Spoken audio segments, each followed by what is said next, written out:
السلام عليكم ورحمة الله وبركاته. بسم الله الرحمن الرحيم. الحمد لله رب العالمين. الصلاة والسلام على رسوله الكريم وعلى آله وصحابته كلهم أجمعين. أما بعد.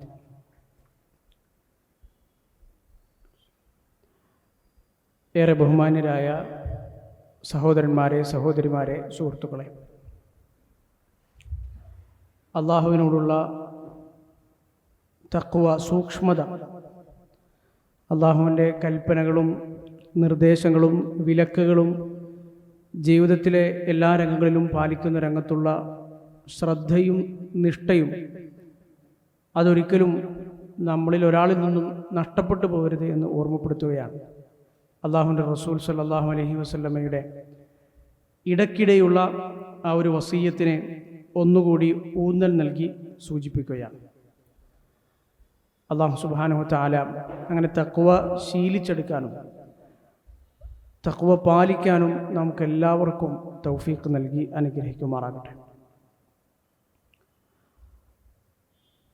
നമ്മൾ ഇന്ന് ഇവിടെ മനസ്സിലാക്കാൻ ഉദ്ദേശിക്കുന്ന വിഷയം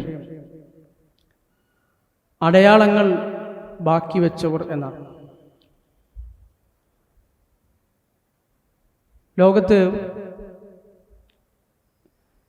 മനുഷ്യരെ അല്ലാഹു സുബ്ഹാനഹു വ തആല സൃഷ്ടിക്കുകയും മനുഷ്യരുടെ ഒരു ചരിത്രം ഇസ്ലാമികമായി പ്രമാണങ്ങളിൽ നിന്ന് നമ്മൾ മനസ്സിലാക്കുകയും ചെയ്യുമ്പോൾ ഈ ലോകത്ത് ആ ഒരു ഗണത്തിൽ തന്നെ മനുഷ്യൻ ഇതുവരെയും എണ്ണിക്കണക്കാക്കാനോ അല്ലെങ്കിൽ പൂർണ്ണമായി മനസ്സിലാക്കാനോ കഴിയാത്ത വിധമുള്ള സമൂഹങ്ങളും ഗോത്രങ്ങളും ഒക്കെ കടന്നുപോയതായി നമുക്ക് കാണാൻ കഴിയും. അള്ളാഹുവിൻ്റെ റസൂൽ സല്ലല്ലാഹു അലൈഹി വസല്ലമ ഈ ലോകത്തേക്ക് നിയോഗിതനാവുകയും പിന്നീട് അന്നുണ്ടായിരുന്ന സമൂഹത്തെ പരിവർത്തിപ്പിക്കുകയും ഇസ്ലാം എന്ന വലിയ അനുഗ്രഹം ആ സമൂഹത്തിന് അല്ലാഹു സുബ്ഹാനഹു വ തആല അവതരിപ്പിച്ചു കൊടുക്കുകയും പിന്നീട് ആ സമൂഹം പരിവർത്തിതമാകുകയും ഈ ലോകത്ത് മായാത്ത പല മുദ്രകളും പതിപ്പിച്ച് കടന്നു പോവുകയും ചെയ്തു. നമുക്ക് ലോകത്തിലെ നമ്മൾ ഇന്ന് നിലവിലുള്ള സ്രോതസ്സുകൾ വെച്ചുകൊണ്ട് നമുക്ക് ലോകത്തെ ഓരോ സമൂഹത്തെയും വിശകലനം ചെയ്യാൻ കഴിയും.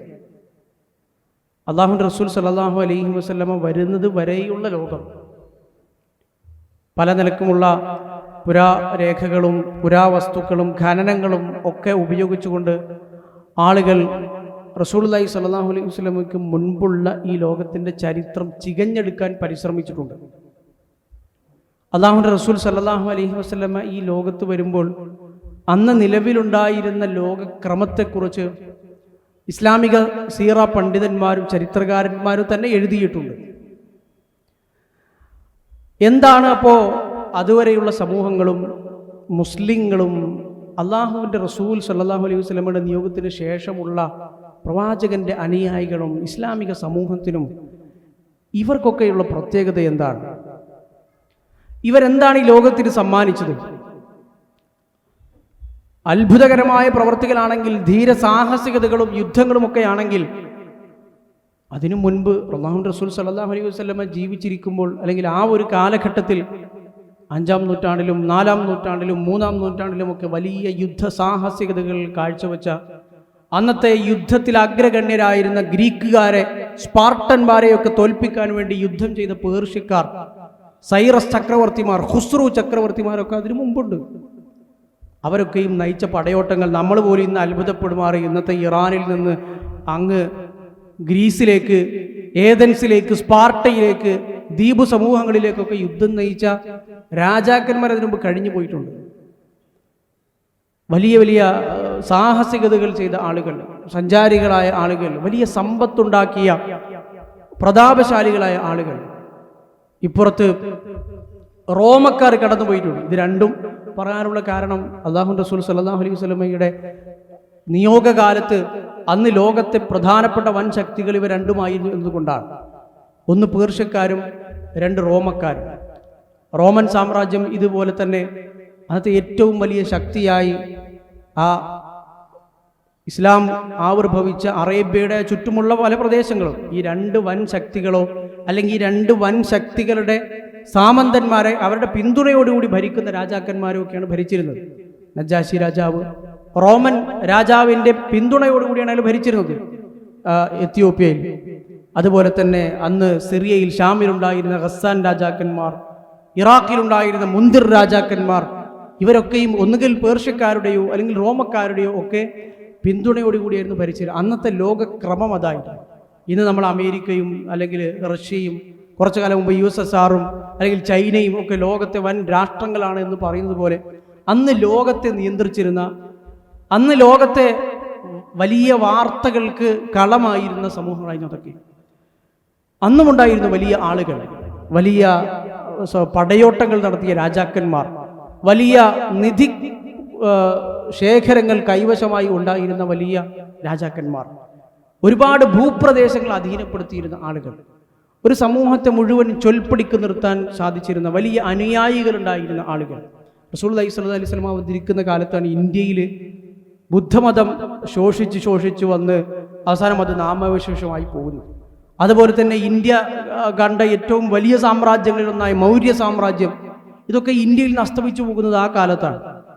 അപ്പോൾ നമ്മൾ മനസ്സിലാക്കേണ്ടത് അല്ലാഹുവിൻ്റെ റസൂൽ സല്ലല്ലാഹു അലൈഹി വസല്ലം ഈ ലോകത്ത് വന്നതും മുസ്ലിങ്ങൾ ഈ ലോകത്തിന് അർപ്പിച്ചതും അവർ ബാക്കി വെച്ചതുമായ അടയാളങ്ങൾ വ്യത്യാസപ്പെട്ടു നിൽക്കുന്നത് എവിടെയാണ്?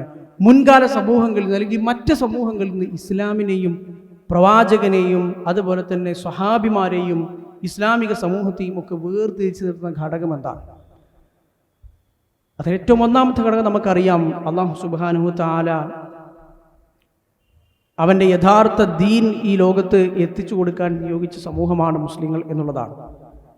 അതിനുവേണ്ടി നിയോഗിച്ച പ്രവാചകൻ, അന്തിമ പ്രവാചകൻ മുഹമ്മദ് നബി സല്ലല്ലാഹു അലൈഹി വസല്ലം എന്നതാണ്. അത് തന്നെയാണ് ഏറ്റവും പ്രധാനപ്പെട്ട വ്യതിരിക്തത.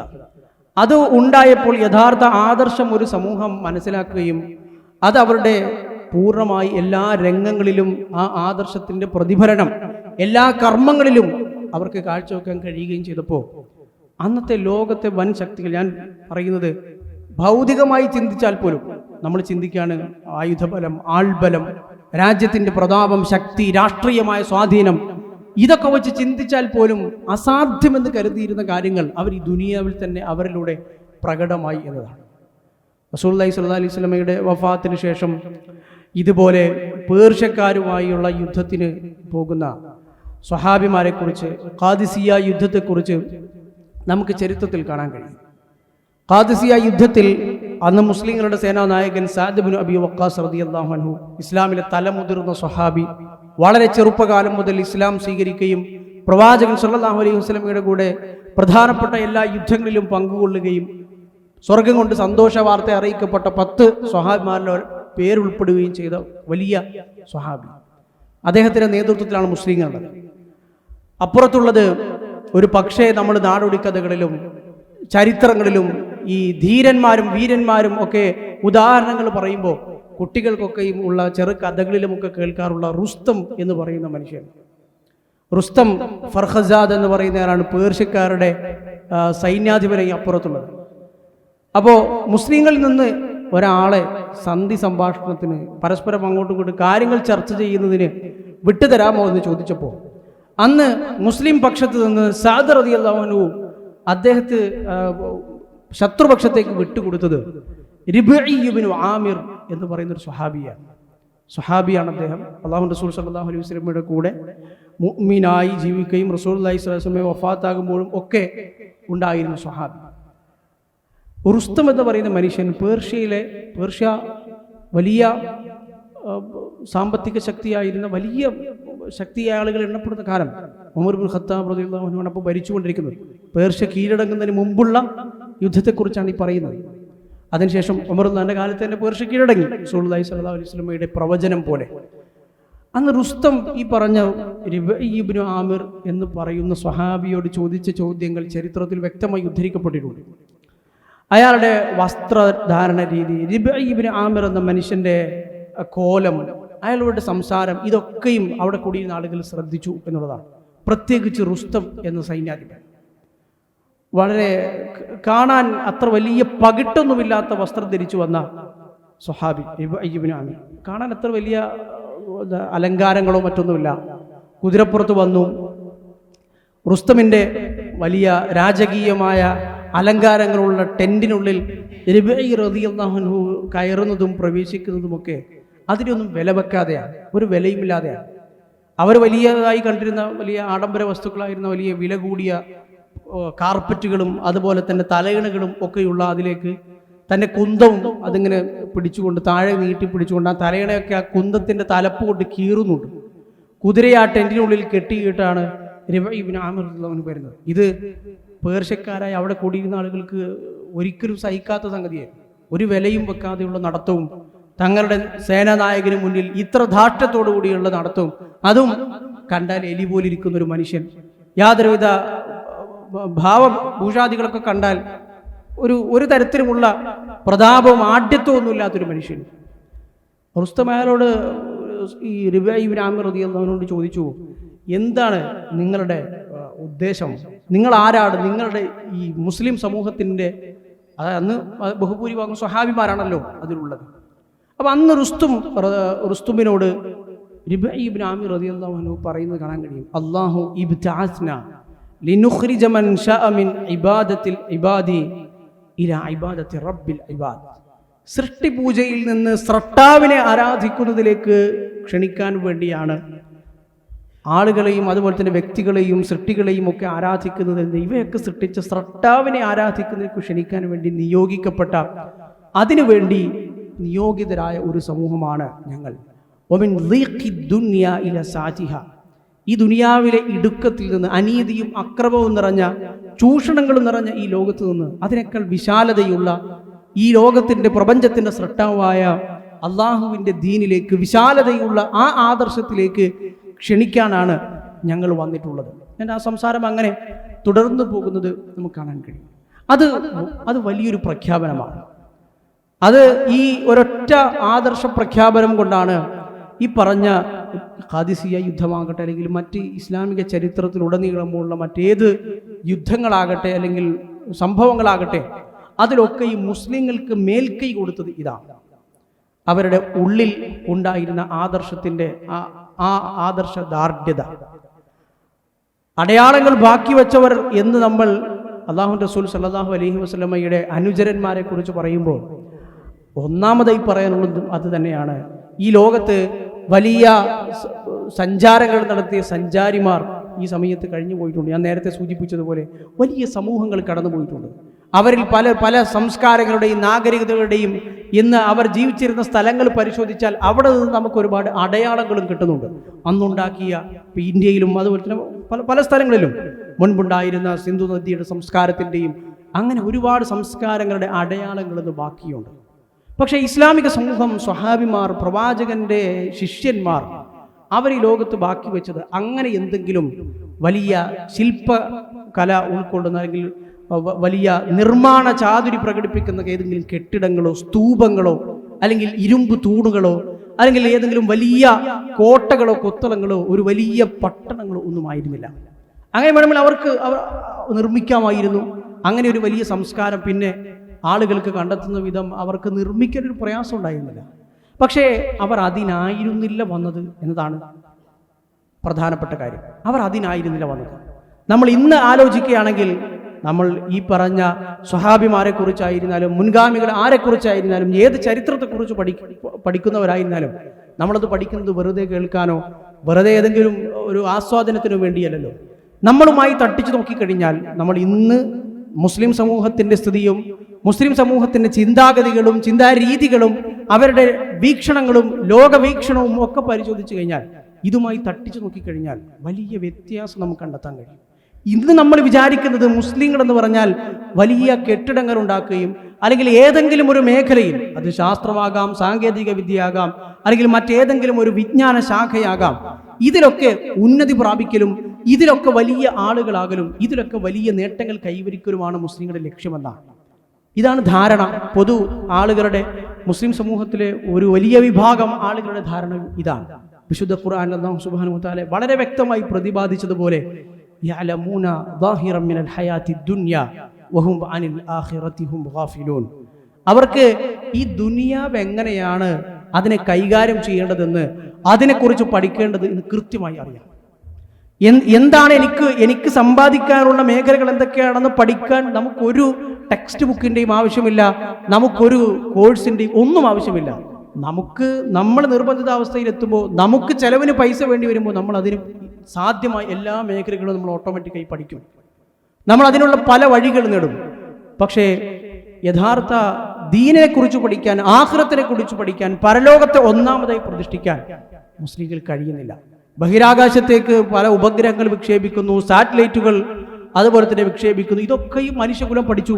ഒരുപാട് അറിവുകൾ മനുഷ്യൻ നേടി, പല മേഖലകളിൽ മനുഷ്യൻ ഉന്നതി പ്രാപിച്ചു, സാമ്പത്തികമായി അഭിവൃദ്ധി പ്രാപിച്ചു, സാമൂഹികമായി ഒരുപാട് സ്ഥാനമാനങ്ങൾ, വലിയ ഉദ്യോഗസ്ഥന്മാർ ഒക്കെ മുസ്ലിം സമൂഹത്തിനുണ്ടായി.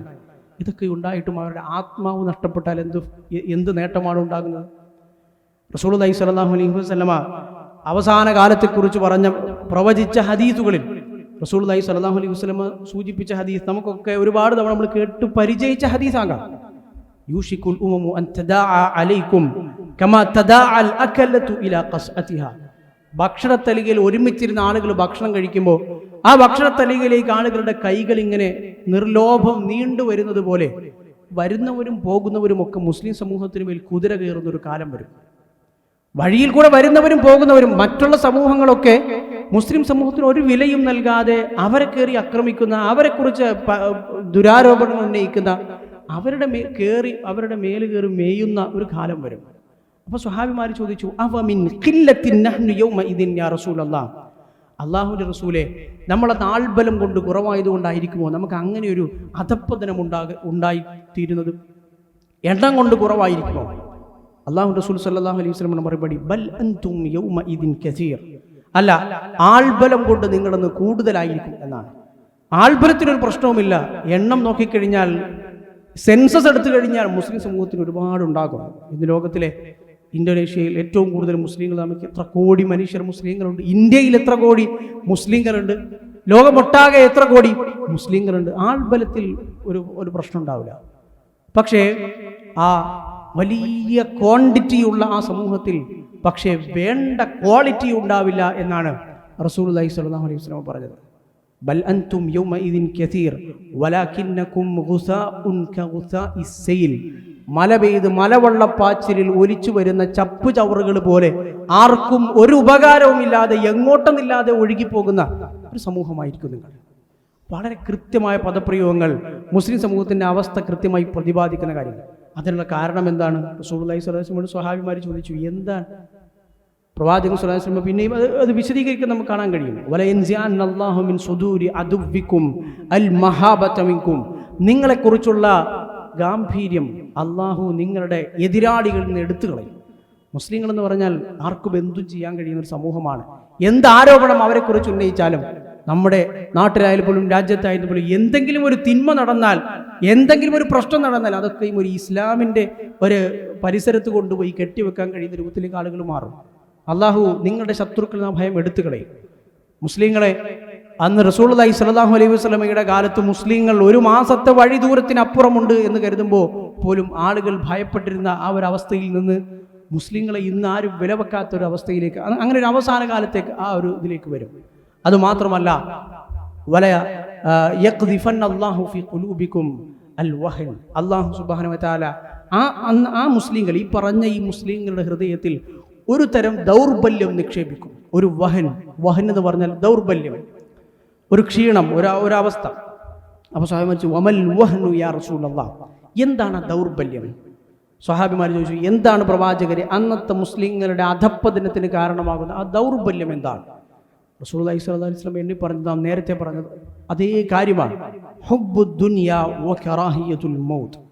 ഒന്നാമത്തെ മുൻഗണന പരലോകത്തിനല്ലാതിരിക്കുകയും ഒന്നാമത്തെ മുൻഗണന ഇഹലോകത്തിനായി തീരുകയും മരിക്കാൻ വെറുപ്പ് പ്രകടിപ്പിക്കുകയും ചെയ്യുന്ന ഇതാണ് മുസ്ലിം സമൂഹത്തിന് അന്നുണ്ടാകുന്ന ദൗർബല്യം. അഥവാ ആദർശവും അതുപോലെ തന്നെ ദീനും പരലോകവും അല്ല ഒരു സമൂഹത്തെ മുന്നോട്ട് നയിക്കുന്നത്. മറ്റു പല ദുനിയവിയായ ലക്ഷ്യങ്ങളും ലാഭങ്ങളും നേട്ടങ്ങളുമായി തീരുന്ന ഒരവസ്ഥ.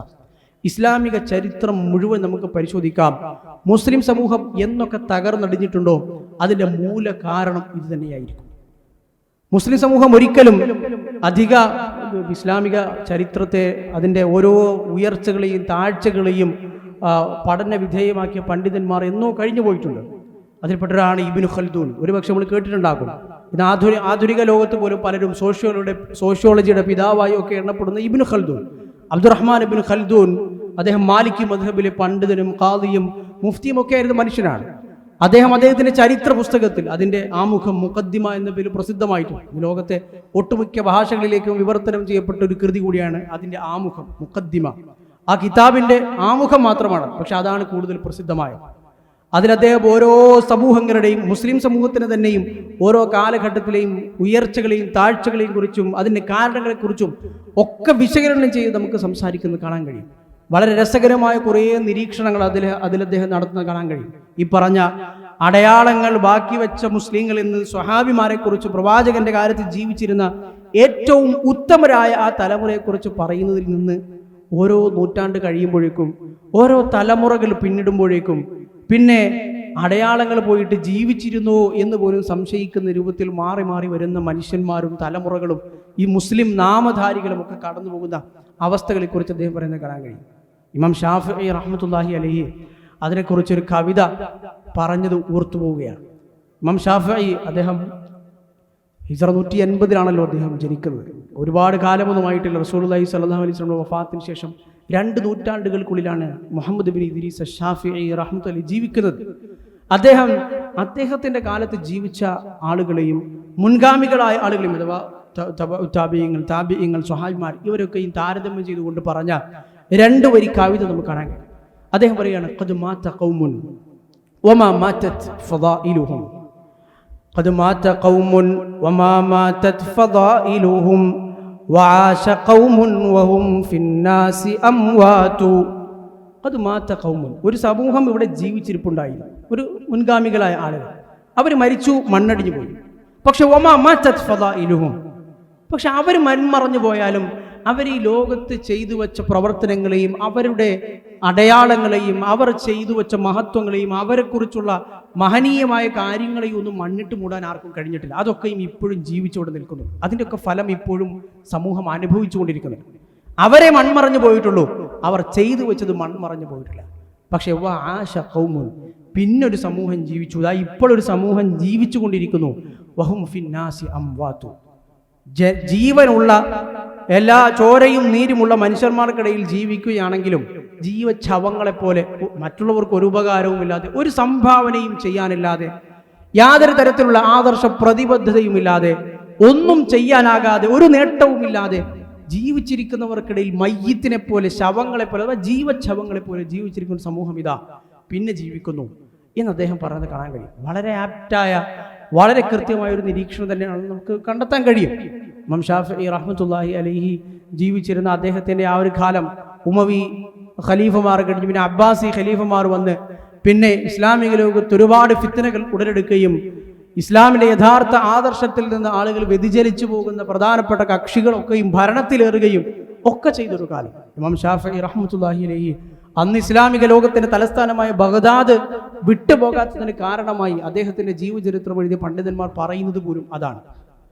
ഏറ്റവും കൂടുതൽ ശിഷ്യന്മാരെ ലഭിക്കുകയും അതുപോലെ തന്നെ ഏറ്റവും കൂടുതൽ അദ്ദേഹത്തിന് തൻ്റെതായ രീതിയിൽ അധ്യാപനം നടത്താൻ കഴിയുകയും ചെയ്യുമായിരുന്ന അന്നത്തെ തലസ്ഥാനം, ഇസ്ലാമിക ഖിലാഫത്തിന്റെ തലസ്ഥാനമായ ബഗ്ദാദ് വിട്ടിട്ട് അദ്ദേഹം പിന്നെ മിസ്റിലേക്ക് പോയത് അന്നത്തെ ബഗ്ദാദിന്റെ അവസ്ഥ കണ്ടറിഞ്ഞു. ജനങ്ങളുടെ പോക്ക് എങ്ങോട്ടാണെന്ന് മനസ്സിലായി. ഭരണകൂടത്തിൻ്റെയും ആളുകളുടെയും ചിന്താരീതി, മുസ്ലിങ്ങളുടെ പ്രയോറിറ്റികൾ, മുൻഗണനകളൊക്കെ എങ്ങോട്ടാണ് മാറി മറിയുന്നത് എന്ന് മനസ്സിലായി. അതുകൊണ്ടാണ് അദ്ദേഹം ബഗ്ദാദ് വിട്ട് അവിടെ സ്ഥിരതാമസമാക്കാതെ പിന്നെ ഈജിപ്തിലേക്ക് പോയി അവിടെ മരണമടഞ്ഞത് എന്ന് പറഞ്ഞ ഇമാം ഷാഫിഈയുടെ ജീവചരിത്രകാരന്മാരെ നമുക്ക് കാണാൻ കഴിയും.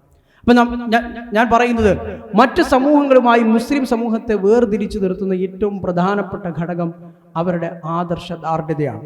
അതിൽ നിന്ന് വ്യതിചലിക്കാൻ എപ്പോഴൊക്കെ മുസ്ലിം സമൂഹം ശ്രമിച്ചിട്ടുണ്ടോ, അല്ലെങ്കിൽ അതിനെ നമ്മുടെ ലിസ്റ്റിൽ, മുൻഗണനകളുടെ ലിസ്റ്റിൽ നിന്ന് ആ ഒന്നാമത്തെ പോയിന്റിൽ നിന്ന് വെട്ടി അത് വേറെ ഏതെങ്കിലും താഴത്തെ ഏതെങ്കിലും പോയിന്റിലേക്ക് അത് മാറ്റി എഴുതാൻ എന്ന് തീരുമാനിച്ചോ, അന്നൊക്കെയും മുസ്ലിങ്ങൾ നാം നേരത്തെ പറഞ്ഞതുപോലെ മനുഷ്യന്മാർക്കിടയിൽ ജീവിച്ചിരിക്കുന്നു എങ്കിലും യാതൊരു ഉപകാരവുമില്ലാത്ത ജീവച്ഛവങ്ങളെപ്പോലെയോ അല്ലെങ്കിൽ മറ്റേതെങ്കിലും സംസ്കാരങ്ങളുടെയോ മതങ്ങളുടെയോ ആധിപത്യത്തിൽപ്പെട്ട് മുസ്ലിം ആണെന്ന് തന്നെ മനസ്സിലാക്കാൻ കഴിയാത്ത രൂപത്തിൽ ഇന്നത്തെ ഭാഷയിൽ പറഞ്ഞാൽ ഒരു പൊതു ആയി ഇങ്ങനെ ആകാനുള്ളൊരു ശ്രമം ഒരുപാട് വന്ന് പിന്നെ ഒരു പൊതുവായി പോകുന്ന ഒരവസ്ഥയിലേക്ക് മാറിപ്പോകുന്നതും നമുക്ക് ചരിത്രത്തിലും കാണാൻ കഴിയും, വർത്തമാന കാലഘട്ടത്തിലും കാണാൻ കഴിയും.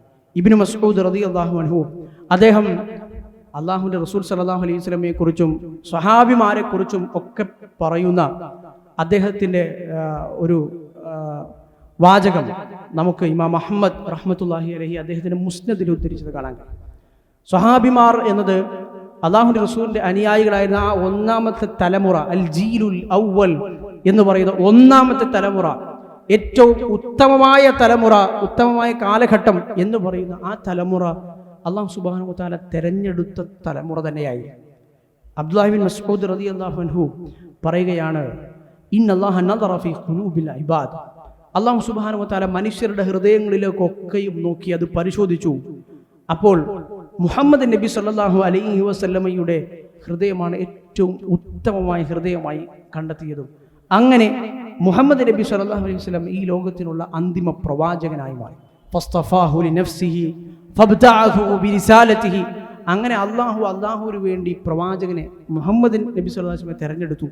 അള്ളാഹുവിൻ്റെ ദൂതുമായി സന്ദേശവുമായി അദ്ദേഹത്തെ നിയോഗിച്ചു.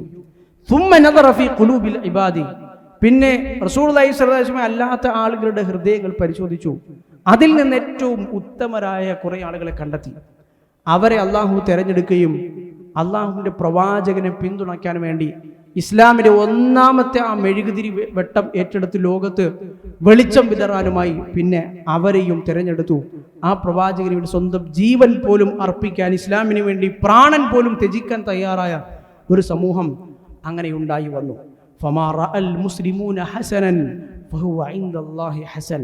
അതുകൊണ്ട് ഒരു നന്മ ഈ ലോകത്ത്, ഒരു കാര്യം, ഒരു നന്മ നമ്മൾക്ക് മനസ്സിലാക്കണമെങ്കിൽ അത് അന്നത്തെ സ്വഹാബിമാർ പഠിപ്പിച്ച, അവർ നന്മയായി കണ്ടതെന്തോ അതാണ് യഥാർത്ഥ നന്മ.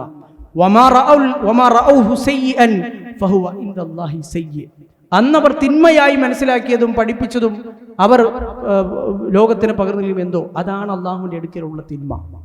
അഥവാ അവർ പറഞ്ഞത് അല്ലെങ്കിൽ അവർ പഠിപ്പിച്ചത് അർത്ഥത്തിലല്ല, അവർക്കാണത് ശരിയായി മനസ്സിലായിട്ടുള്ളത് എന്ന അർത്ഥത്തിലാണ് ഇബ്നു മസ്ഊദ് റളിയല്ലാഹു അൻഹു പറയുന്നത്. ഇമാം അഹ്മദ് അദ്ദേഹത്തിൻ്റെ മുസ്നദിൽ ഉദ്ധരിച്ചിട്ടുണ്ട്. ഇത് ഹസനായ റിപ്പോർട്ടാണത്. പണ്ഡിതന്മാർ, ഈ രംഗത്ത് പഠനം നടത്തിയ പണ്ഡിതന്മാർ രേഖപ്പെടുത്തിയതും നമുക്ക് കാണാൻ കഴിയും. അപ്പോൾ ഈ സ്വഹാബിമാരുടെ പ്രത്യേകതയും ഈ ലോകത്ത് ഇസ്ലാം എന്നതിനെ പകർന്നു നൽകാൻ ആദ്യമായി ഉണ്ടായ തലമുറയുടെ പ്രത്യേകതയും അവരെക്കുറിച്ചുള്ള പഠനങ്ങളും നമ്മൾ നടത്തുക എന്നുള്ളത് വളരെ പ്രധാനമാണ് എന്നതല്ല, നമ്മുടെ ദീൻ നിലനിൽക്കുന്നത് അതിലാണ്. നമ്മുടെ ദീൻ ഈ ലോകത്തേക്ക് പകർന്നു വന്നതും ഇന്ന് ചില ആളുകൾ, ഒരു കാലത്ത് സ്വഹാബിമാരുടെ ജീവിതകാലത്ത് തന്നെ സ്വഹാബിമാരെ കാഫിറാക്കിയ ആളുകൾ, അവർ ഇസ്ലാമിക വൃത്തത്തിനുള്ളിൽ പുറത്താണെന്ന് പറഞ്ഞ ആളുകൾ, പിന്നെയും അതിനുശേഷവും ആളുകളുണ്ട് ഇന്നും അതിങ്ങനെ നിർബാധം തുടർന്നുകൊണ്ടിരിക്കുന്നുണ്ട്. അപ്പോൾ ഒരു കാലത്ത് ഒരു മനുഷ്യൻ യഥാർത്ഥ ഇസ്ലാമിലാണ്, അഹ്ലുസുന്നയിലാണ് എന്ന് മനസ്സിലാക്കാൻ പണ്ഡിതന്മാർ വെച്ച ഒരു മാനദണ്ഡങ്ങളിൽ ഒന്നുകൂടിയാണ് സ്വഹാബിമാരെ കുറിച്ചുള്ള അയാളുടെ വിശ്വാസം നോക്കുകയും. പ്രത്യേകിച്ച് ചില സ്വഹാബിമാരെ എണ്ണി പറയാറുണ്ട്. അത് ഇന്നത്തെ കാലത്ത് പോലും എത്രമാത്രം പ്രസക്തമാണ് എന്ന് നമ്മൾ ആലോചിക്കണം. ചില സ്വഹാബിമാരെ, ഇസ്ലാമിക വൃത്തത്തിൽ നിന്ന് പിഴച്ചുപോയ കക്ഷികൾ പല സ്വഹാബിമാരെയും വഷളാക്കാനും അവരെ സമൂഹത്തിൽ തേജോവധം ചെയ്യാനും ശ്രമിക്കുന്ന നമുക്ക് കാണാൻ കഴിയും. ഒന്ന് അബൂ ഹുറൈറ റളിയല്ലാഹു അൻഹു. സ്വഹാബിമാരുടെ എത്രമാത്രം പ്രസക്തി നമ്മുടെ ജീവിതത്തിൽ ഉണ്ടെന്ന് മനസ്സിലാക്കാൻ വേണ്ടി 1-2 ഉദാഹരണങ്ങൾ സൂചിപ്പിച്ചതാണ്. ഒന്ന് അബൂ ഹുറൈറ റളിയല്ലാഹു അൻഹു. അന്നത്തെ കാലത്ത് സാമ്പത്തിക നേട്ടത്തിന് വേണ്ടി ഹദീസുകൾ കുത്തിയിരുന്ന് എഴുതി ഉണ്ടാക്കി വ്യാജ ഹദീസുകൾ പ്രവാചകന്റെ മേൽ പ്രചരിപ്പിച്ചു എന്ന് പോലും അദ്ദേഹത്തെക്കുറിച്ച് ആളുകൾ ഇന്നും ആരോപണങ്ങൾ എഴുതിവിടാറുണ്ട്. അതുകൊണ്ട് തന്നെ അല്ലാഹു റസൂൽ സല്ലല്ലാഹു അലൈഹി വസല്ലമയുടെ പല ഹദീസുകളുടെയും വെളിച്ചത്തിൽ ആളുകൾ, പണ്ഡിതന്മാർ പറഞ്ഞത് നമുക്ക് കാണാൻ കഴിയും. അബൂ ഹുറൈറ റളിയല്ലാഹു അൻഹുവിനെ പറ്റി ഒരു മനുഷ്യൻ എന്തെങ്കിലും തരത്തിൽ വില കുറച്ച് സംസാരിക്കുന്നത് കണ്ടാൽ അയാളുടെ ഇസ്ലാമിലും ഈമാനിലും സംശയിക്കാനുള്ള വകുപ്പായത്. അത് മാത്രം മതി. അതുപോലെ തന്നെ മറ്റൊരു ഉദാഹരണമാണ് മുആവിയ റളിയല്ലാഹു അൻഹു. അല്ലാഹു റസൂൽ സല്ലല്ലാഹു അലൈഹി വസല്ലമയുടെ വഹ്യ് എഴുത്തുകാരിൽപ്പെട്ട ഖുർആൻ ഇറങ്ങുമ്പോൾ, വഹ്യായി ഇറങ്ങുമ്പോൾ അത് എഴുതാൻ വേണ്ടി എഴുത്തുകാരിൽപ്പെട്ട കുത്താബുൽ വഹിയിൽപ്പെട്ട മുആവിയ റളിയല്ലാഹു അൻഹു സമാനമായ ഒരു ചരിത്ര പുരുഷനാണ്. ഇസ്ലാമിക ലോകത്ത് പല ആളുകളും ഷീഇകളും ഒക്കെ തെറ്റിദ്ധരിപ്പിക്കുകയും ഇല്ലാ കഥകൾ പറഞ്ഞുണ്ടാക്കുകയും എന്തൊക്കെ കഥകൾ അദ്ദേഹത്തെക്കുറിച്ചും അദ്ദേഹത്തിൻ്റെ ഉമ്മയെക്കുറിച്ചും ചരിത്രത്തിൽ എത്രമാത്രം ഇല്ലാ കഥകൾ അതിൽ നിന്ന് ഉണ്ടായി വന്നു എന്ന് നമ്മൾ പരിശോധിച്ചാൽ ആധുനിക ലോകത്തെ പല പണ്ഡിതന്മാരും മുൻഗാമികളായ പല പണ്ഡിതന്മാരും അദ്ദേഹത്തിൻ്റെ വിഷയത്തിൽ മാത്രം ഗ്രന്ഥം എഴുതുന്ന അവസ്ഥയിലേക്ക് വരെ എത്തി. മൻസബ്ബ മുആവിയ ഫഉമ്മുഹു ഹാവിയ, ഇതൊരു കിതാബിൻ്റെ പേരാണ്. മുആവിയ റളിയല്ലാഹു അൻഹുവിനെ ആക്ഷേപിക്കുകയും അധിക്ഷേപിക്കുകയും ചെയ്യുന്ന ആളുകൾ ഫഉമ്മുഹു ഹാവിയ, ഒരു നരകത്തിലാണ് പൂർണ്ണമായും. ഇസ്ലാമിൽ നിന്ന് പുറത്തു പോകാൻ മാത്രമുള്ള, കാരണം അല്ലാഹുവിൻ്റെ റസൂലിൻ്റെ സ്വഹാബിയാണ് കാഫിറാക്കുകയും അയാളെക്കുറിച്ച് വെറുപ്പ് പ്രചരിപ്പിക്കുകയും അധിക്ഷേപങ്ങൾ നടത്തുകയും ചെയ്യുന്നു. അത്ര വരെ പണ്ഡിതന്മാർ ഗ്രന്ഥരചന നടത്തുന്ന രൂപത്തിലേക്ക് വരെ അതെത്തുകയുണ്ടായി. അപ്പം ഞാനിത് സൂചിപ്പിച്ചത് സ്വഹാബിമാരെ കുറിച്ച് പഠിക്കുകയും നമ്മൾ ഈ വിഷയം മനസ്സിലാക്കുകയും ചെയ്യുന്നുള്ള ഇന്നും എന്നല്ല ഇനി നാളെ ഒരു സമയത്തും അത് എപ്പോഴും പ്രസക്തമായ വിഷയം എന്ന നിലക്കാണ്. പല ആളുകൾക്കും ശരിയായ ഗൗരവം ആ വിഷയത്തിൽ ബോധ്യപ്പെട്ടിട്ടില്ല. അല്ലാഹു റസൂൽ സല്ലല്ലാഹു അലൈഹി വസല്ലമയുടെ സ്വഹാബിമാർ എന്ന് പറഞ്ഞാൽ ചില ആളുകൾ മനസ്സിലാക്കുന്നവരെ നമ്മളെപ്പോലുള്ള മനുഷ്യന്മാരാണ്, നമ്മളെപ്പോലുള്ള മനുഷ്യർ തന്നെ ആയിരുന്നു, പക്ഷേ അവർക്ക് ചില പ്രത്യേകതകളുണ്ട്. പല സ്വഹാബിമാരും തന്നെ അത് ഇബ്നു മസ്ഊദ് റളിയല്ലാഹു അൻഹുവിനെ പോലെയുള്ള ആളുകൾ അല്ലാഹുവിൻ്റെ റസൂൽ സല്ലല്ലാഹു അലൈഹി വസല്ലം നിങ്ങൾ അദ്ദേഹത്തിൽ ദീന് പഠിക്കണമെന്ന് പറഞ്ഞ ഒരാളിൽപ്പെട്ട ആൾ കൂടിയാണ് ഇബ്നു മസ്ഊദ് റളിയല്ലാഹു അൻഹു. അദ്ദേഹം തന്നെ പിൽക്കാലക്കാരായ താബിഈങ്ങളോട് ഈ കാര്യം എടുത്തു പറയുന്നത് നമുക്ക് കാണാൻ കഴിയും. സ്വഹാബിമാരെ എങ്ങനെയാണ് മനസ്സിലാക്കേണ്ടത്? ചരിത്രത്തിൽ ഉണ്ടായ വ്യതിയാന കക്ഷികളൊക്കെ നമുക്ക് എടുക്കാം. ചരിത്രത്തിലുണ്ടായ വ്യതിയാനം, സ്വഹാബിമാരുടെ കാലത്ത് തന്നെ ഉണ്ടായ വ്യതിയാന കക്ഷികൾ, അതുപോലെ തന്നെ സ്വഹാബിമാരുടെ അവസാന കാലത്തുണ്ടായ വ്യതിയാന കക്ഷികൾ, ഇവരൊക്കെ നമുക്ക് എടുക്കാം. സ്വഹാബിമാരുടെ വിഷയത്തിലും സ്വഹാബിമാരുടെ പിന്തുണയും ഇല്ലാത്ത ആളുകളായിരുന്നു അവരൊക്കെയും. സ്വഹാബിമാരോടുള്ള ബന്ധം നമുക്കതിലെ കുറച്ചൊക്കെ ഉദാഹരണങ്ങൾ നമുക്ക് വിശദീകരിക്കുമ്പോൾ നമുക്കത് മനസ്സിലാക്കാൻ കഴിയും. റസൂലുള്ളാഹി സ്വല്ലല്ലാഹു അലൈഹി വസല്ലം ഇതൊക്കെയും പ്രവാചകന്റെ ജീവിതകാലത്ത് തന്നെ മുസ്ലിം സമൂഹത്തെ ഓർമ്മപ്പെടുത്തിയിട്ടുണ്ട്. ലാ തസുബ്ബു അസ്ഹാബി, ഒരുപാട് ഹദീസുകളുണ്ട്. ലാ തസുബ്ബു അസ്ഹാബി, നിങ്ങൾ എൻ്റെ സ്വഹാബിമാരെ അധിക്ഷേപിക്കരുത്.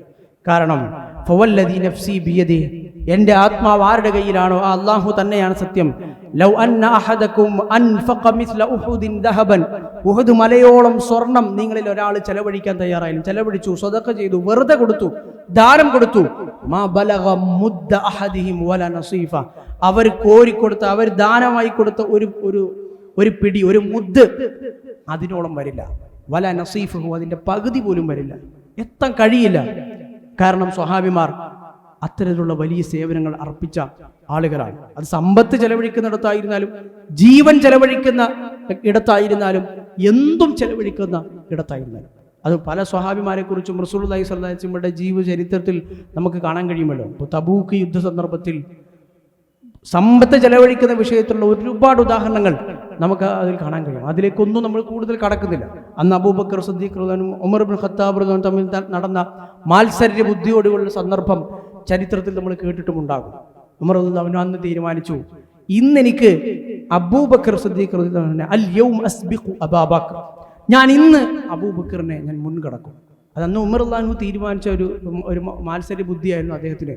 കാരണം എന്തു വന്നാലും അബൂബക്കർ സിദ്ദീഖിന് മുമ്പിൽ, എന്തു വന്നാലും അദ്ദേഹമാണ് ഏറ്റവും മുമ്പിൽ വരിക. ഈ ദാനം കൊടുക്കുന്ന അവസ്ഥയിലായാലും യുദ്ധത്തിലായിരുന്നാലും റസൂലിനോട് ഏറ്റവും അടുത്ത അവസ്ഥയൊക്കെ എന്നെക്കാൾ മുമ്പിൽ. അന്ന് ഉമർ ഇബ്നു ഖത്താബ് റളിയല്ലാഹു അൻഹു പറയുന്നത് കാണാൻ കഴിയും, ഞാൻ അങ്ങനെ വീട്ടിൽ പോയി, ഫവാഫഖ്തു ദാലിക മാലൻ ഇൻദി, അത് സാധാരണ എൻ്റെ അടുക്കൽ ഒരുപാട് അങ്ങനെ സമ്പത്തൊന്നുള്ള ആളല്ലല്ലോ ഞാൻ. ഉമർ ഇബ്നു ഖത്താബ് റളിയല്ലാഹു അൻഹു വലിയ സമ്പന്നന്മാരിൽപ്പെട്ട ആളൊന്നുമല്ലല്ലോ. പക്ഷെ അന്ന് എൻ്റെ അടുത്ത് കുറേ സമ്പാദ്യങ്ങൾ ഉണ്ടായിരുന്നു. ആ സമയത്ത് തബൂക്കിൽ ഈ പറഞ്ഞ സമയത്ത് മറ്റുള്ള ആളുകളൊക്കെ ദാരിദ്ര്യം അനുഭവിച്ചിരുന്ന ആ സമയത്ത് പക്ഷേ എൻ്റെ അടുക്കൽ കുറേ സമ്പത്ത് എങ്ങനെയോ വന്നു ചേർന്ന സംഗതി ഉണ്ടായിരുന്നു. അപ്പം ഞാൻ തീരുമാനിച്ചു, ഞാൻ ഇന്ന് ഇത് ചെലവഴിച്ച് ഞാൻ ഇന്ന് അബൂബക്കറിനെ മുൻകടക്കും. അങ്ങനെ അദ്ദേഹം തൻ്റെ സമ്പത്തിനെ മൊത്തം പകുതിയായി വിഭജിച്ച് 2 ഭാഗമാക്കി. അതിലൊരു ഭാഗം മുഴുവൻ, ഒരു പകുതി മുഴുവൻ എടുത്ത് റസൂലുള്ളാഹി സ്വല്ലല്ലാഹു അലൈഹി വസല്ലം അടുത്ത് ചെന്നു. എന്താണ് നിന്റെ കുടുംബത്തിന് വേണ്ടി, നിന്റെ വീട്ടു ചെലവിന് വേണ്ടി എന്താണ് ബാക്കി വെച്ചത് ഉമർ എന്ന് ചോദിച്ചപ്പോൾ ഞാൻ ഇതുപോലുള്ള ഇതിൻ്റെ നേർ പകുതി വീട്ടിലുണ്ടെന്ന് പറഞ്ഞു. പിന്നെ അബൂബക്കർ സിദ്ദീഖ് വന്നു, ഇതുപോലൊരു സമ്പത്ത് അദ്ദേഹവും റസൂലുള്ളാഹി സ്വല്ലല്ലാഹു അലൈഹി വസല്ലം മുമ്പിൽ കാഴ്ചവെച്ചു. അപ്പൊ എന്താണ് ബാക്കി വെച്ചത് അബൂബക്കർ എന്ന് ചോദിച്ചപ്പോൾ അള്ളാഹുവും റസൂലും അല്ലാതെ മറ്റൊന്നും ബാക്കി വെച്ചിട്ടില്ല എന്ന് തന്നെ അദ്ദേഹത്തിന് മറുപടി. അന്ന് ഉമർ ഇബ്നു ഖത്താബ് റളിയല്ലാഹു അൻഹു അബൂബക്കർ സിദ്ദീഖ് തന്റെ മുഖത്ത് നോക്കി പറയുന്നത് കാണാൻ കഴിയും, ലാ ഉസാബിഖുക ഇലാ ഷൈഇൻ അബദ, അബൂബക്കർ എനിക്ക് നിങ്ങളോട് ഇനി ഒരു വിഷയത്തിലും ജീവിതത്തിൽ ഒരിക്കലും ഞാൻ നിങ്ങളോട് മത്സരിക്കാൻ പറ്റില്ല. അപ്പം അങ്ങനെ സമ്പത്ത് അന്ന് ഉസ്മാൻ ഇബ്നു അഫ്ഫാൻ റളിയല്ലാഹു അൻഹു ഇതുപോലെ തബൂക്ക് യുദ്ധത്തിൽ അതുപോലെ തന്നെ മുസ്ലിം സമൂഹത്തിന് ആവശ്യമുള്ള സമയത്ത് സ്വന്തം, അതായത് അവർക്കുണ്ടായിരുന്ന ഭൗതികമായ എന്തൊക്കെയുണ്ടോ അതൊക്കെ ഒരു ത്യജിക്കാൻ തയ്യാറായി, സ്വന്തം ജീവൻ പോലും ത്യജിക്കാൻ തയ്യാറായി എന്ന് പറയുമ്പോൾ പിന്നെ സമ്പത്തിനെ കുറിച്ചുള്ള ഉദാഹരണങ്ങളൊന്നും എടുത്തു പറയേണ്ട കാര്യമില്ല. ഉസ്മാൻ റളിയല്ലാഹു അൻഹു അന്ന് റസൂലിന്റെ മുമ്പിൽ കൊണ്ടുവന്ന 8000 ദീനാർ, 8000 സ്വർണ്ണ നാണയങ്ങൾ.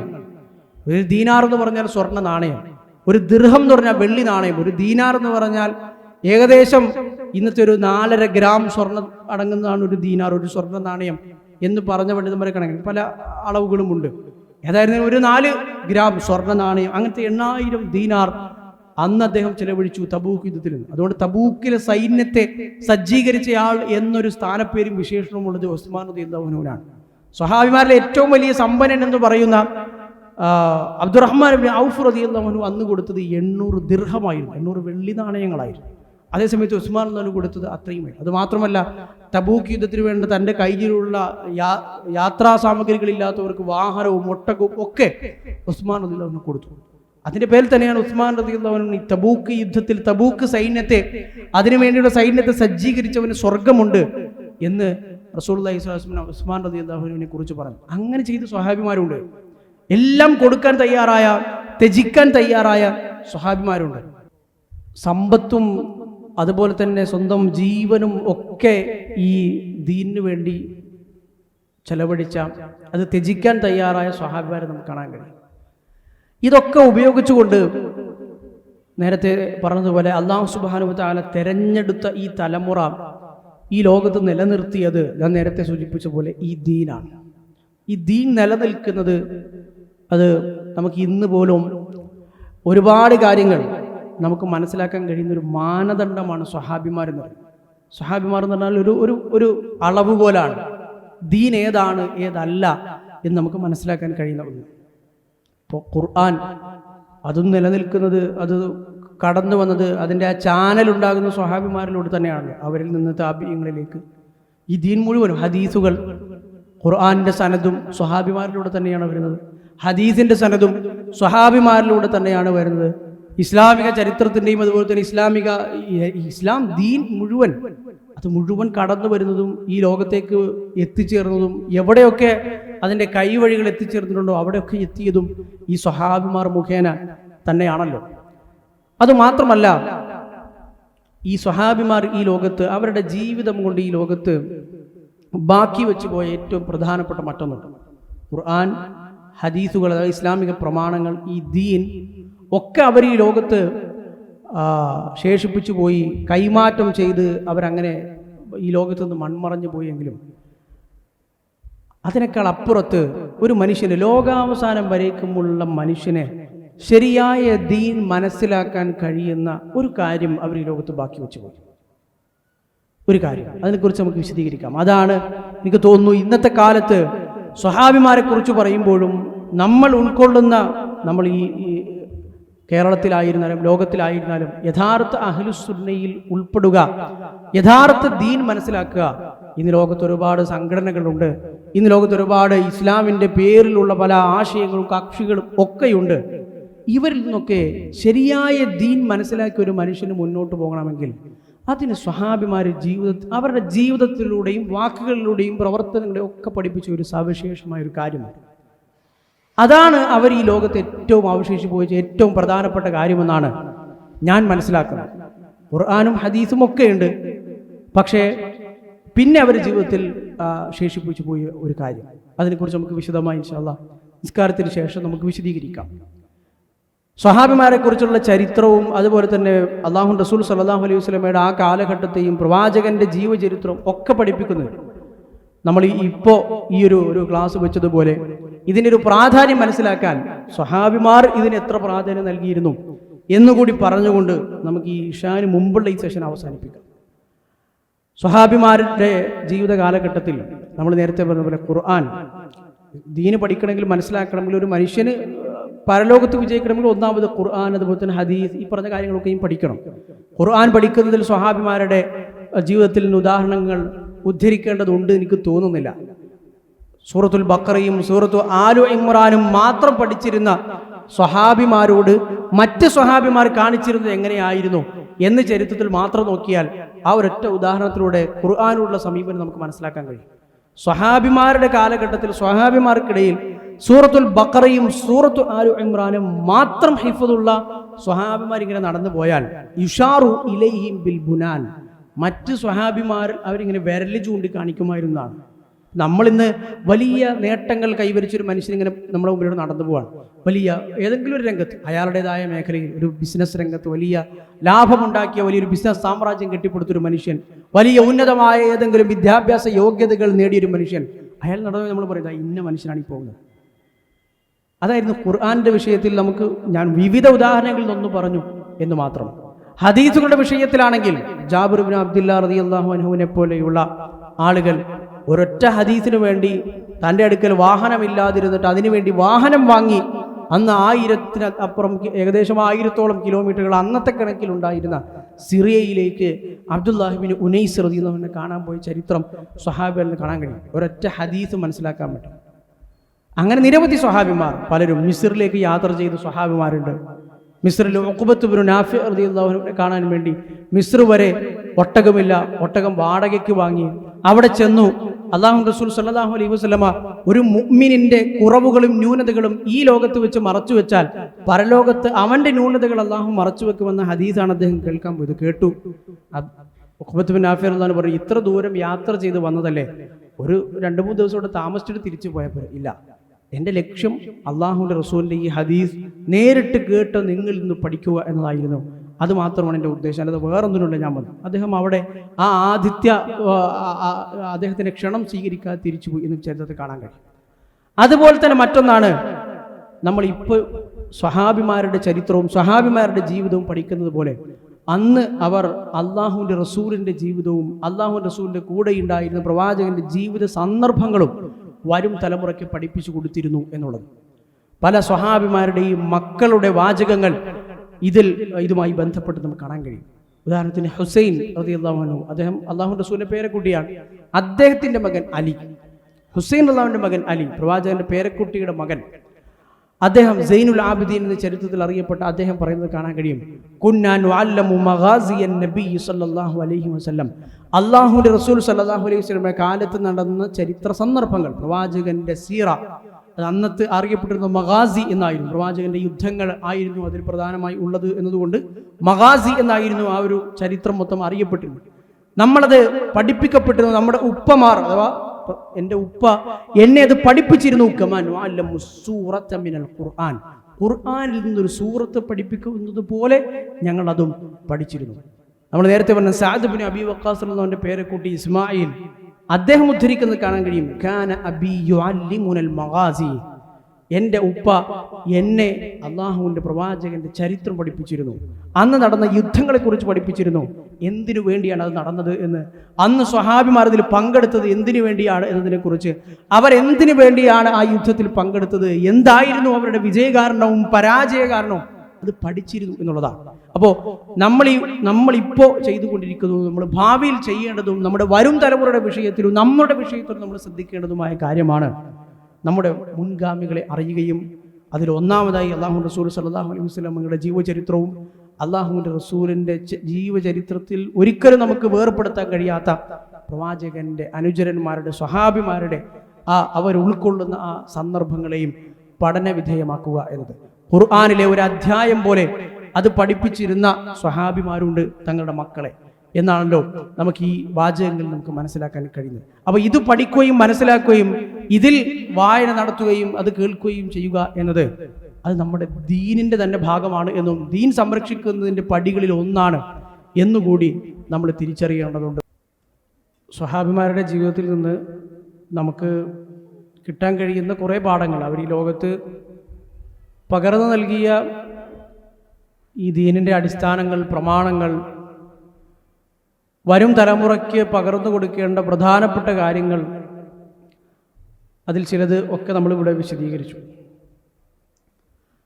റസൂലുള്ളാഹി സ്വല്ലല്ലാഹു അലൈഹി വസല്ലമയുടെ ജീവിതത്തിൽ ഒരിക്കലുണ്ടായൊരു സംഭവം സൂചിപ്പിച്ചുകൊണ്ട് നമുക്ക് വീണ്ടും തുടങ്ങാം. ഒരിക്കൽ പ്രവാചകൻ സ്വല്ലല്ലാഹു അലൈഹി വസല്ലമ ഇമാമായി നിസ്കരിച്ചു. സ്വഹാബിമാരൊക്കെ പുറകിലുണ്ട്. പിന്നെ ആ സ്വഹാബിമാരുടെ അടുത്തേക്ക് അവരുടെ നേരെ മുഖം തിരിഞ്ഞ് നിന്നുകൊണ്ട് റസൂലുള്ളാഹി സ്വല്ലല്ലാഹു അലൈഹി വസല്ലമ വളരെ വികാരനിർഭരമായ ഒരു ഖുതുബ നിർവഹിച്ചു. അത് കേട്ട ആളുകൾ, സ്വഹാബിമാർ കരഞ്ഞുപോയി. അവർക്ക് അവരുടെ ഹൃദയത്തിൽ വളരെയധികം ചലനമുണ്ടാക്കുന്നൊരു ഖുതുബ. അപ്പോൾ ഈ സംസാരം കേട്ടപ്പോൾ സ്വഹാബിമാർ റസൂലുള്ളാഹി സ്വല്ലല്ലാഹു അലൈഹി വസല്ലമയോട് പറഞ്ഞു, യാ റസൂലല്ലാഹ്, കഅന്ന ഹാദിഹി മൗഇദതു മുവദ്ദിഇൻ. എന്താണ് അള്ളാഹുവിൻ്റെ പ്രവാചകരെ ഇത്രയധികം വികാരനിർഭരമായൊരു സംസാരം താങ്കൾ നടത്തുക? കേൾക്കുമ്പോൾ ഒരു വിട പറയുന്ന ഒരാളുടെ സംസാരം പോലെ നമുക്ക് തോന്നുന്നല്ലോ. എന്താണ് ഒരു അവസാനത്തെ സംസാരം പോലെ? അപ്പം എന്താണ് താങ്കൾക്ക് നമുക്ക് നൽകാനുള്ള വസീയത്തുകൾ? ഔസിന, നമുക്ക് താങ്കൾ വസീയത്ത് നൽകണം. ഇനി വരും കാലത്ത് താങ്കൾക്ക് ശേഷം ഈ ലോകത്ത് ജീവിക്കേണ്ട ആളുകൾ എന്ന നിലക്ക് ഇനി വരും കാലത്തുള്ള നമുക്ക് മുന്നോട്ട് പോകാൻ താങ്കൾ നമുക്ക് നിർദ്ദേശങ്ങൾ നൽകണം, ഉപദേശങ്ങൾ നൽകണം. അപ്പോൾ റസൂലുള്ളാഹി സ്വല്ലല്ലാഹു അലൈഹി വസല്ലമ ചില ഉപദേശങ്ങൾ നൽകി.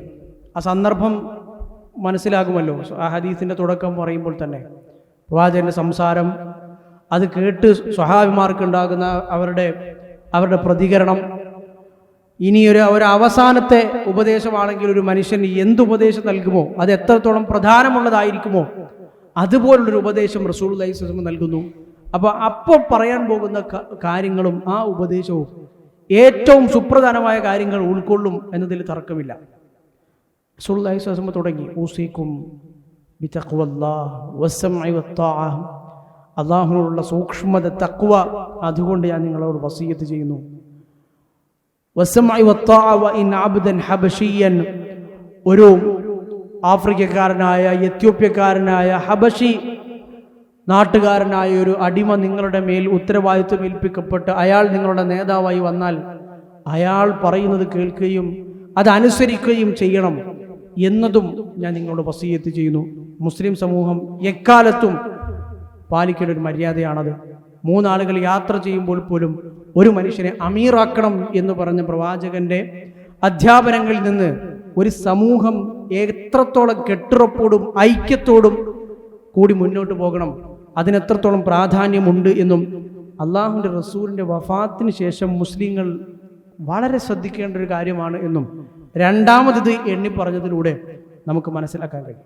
എന്നിട്ട് റസൂലുള്ളാഹി സ്വല്ലല്ലാഹു അലൈഹി വസല്ലമ പറഞ്ഞു, ഫഇന്നഹു മയ്യഅ്ശ് മിൻകും ബഅദി ഫസയറ ഇഖ്തിലാഫൻ കസീറ. ഇതൊക്കെ നമ്മൾ കേട്ട ഹദീസാണ്, സന്ദർഭങ്ങളാണ്, വാചകങ്ങളാണ്. എനിക്ക് ശേഷം ജീവിക്കുന്ന ആളുകൾ എന്ന നിലക്ക് എൻ്റെ കാലശേഷം നിങ്ങൾ ആരെങ്കിലും ജീവിക്കുന്നുവെങ്കിൽ അവൻ ഒരുപാട് ആശയക്കുഴപ്പങ്ങളെ നേരിടേണ്ടി വരും, ഭിന്നതകളും കക്ഷിത്വങ്ങളെയും അഭിമുഖീകരിക്കേണ്ടി വരും. അപ്പോൾ നിങ്ങൾക്ക് ചെയ്യാൻ കഴിയുന്ന ഒന്നാണ്. അപ്പോൾ ഭിന്നതകളും കക്ഷിത്വങ്ങളും ഏതായാലും ഉണ്ടാവും ഉറപ്പായി, കാരണം റസൂലുള്ളാഹി സ്വല്ലല്ലാഹു അലൈഹി വസല്ലം പറഞ്ഞല്ലോ അതുണ്ടാവും. അപ്പോൾ ചെയ്യേണ്ടത് എന്താണ്? ഫഅലൈക്കും ബിസുന്നതി, നിങ്ങൾ എൻ്റെ ചര്യയെ നിങ്ങൾ മുറുകെ പിടിക്കണം. സുന്നത്ത് എന്ന വാക്കിൻ്റെ ഇവിടുത്തെ അർത്ഥം എന്ന് പറയുന്നത് പ്രവാചക ചര്യ എന്ന് നമുക്ക് പൊതുവെ പറയാം. നമ്മൾ സാധാരണ ഉദ്ദേശിക്കുന്ന ഒരു ചെയ്താൽ കൂലിയുള്ളതും അല്ലെങ്കിൽ ചെയ്തില്ലെങ്കിൽ ഉപേക്ഷിച്ചാൽ ശിക്ഷയില്ലാത്തതുമായ സുന്നത്ത് എന്നുള്ള സുന്നത്ത് നിസ്കാരം, സുന്നത്ത് നോമ്പ് എന്നുള്ള സുന്നത്തല്ല. റസൂലുള്ളാഹി സ്വല്ലല്ലാഹു അലൈഹി വസല്ലമയുടെ ഓരോ കാര്യങ്ങൾ ജീവിതത്തിൽ പുലർത്തുക, ആ സുന്നത്ത് എന്നതുമല്ല. സുന്നത്തിന് പല അർത്ഥങ്ങളുണ്ട്.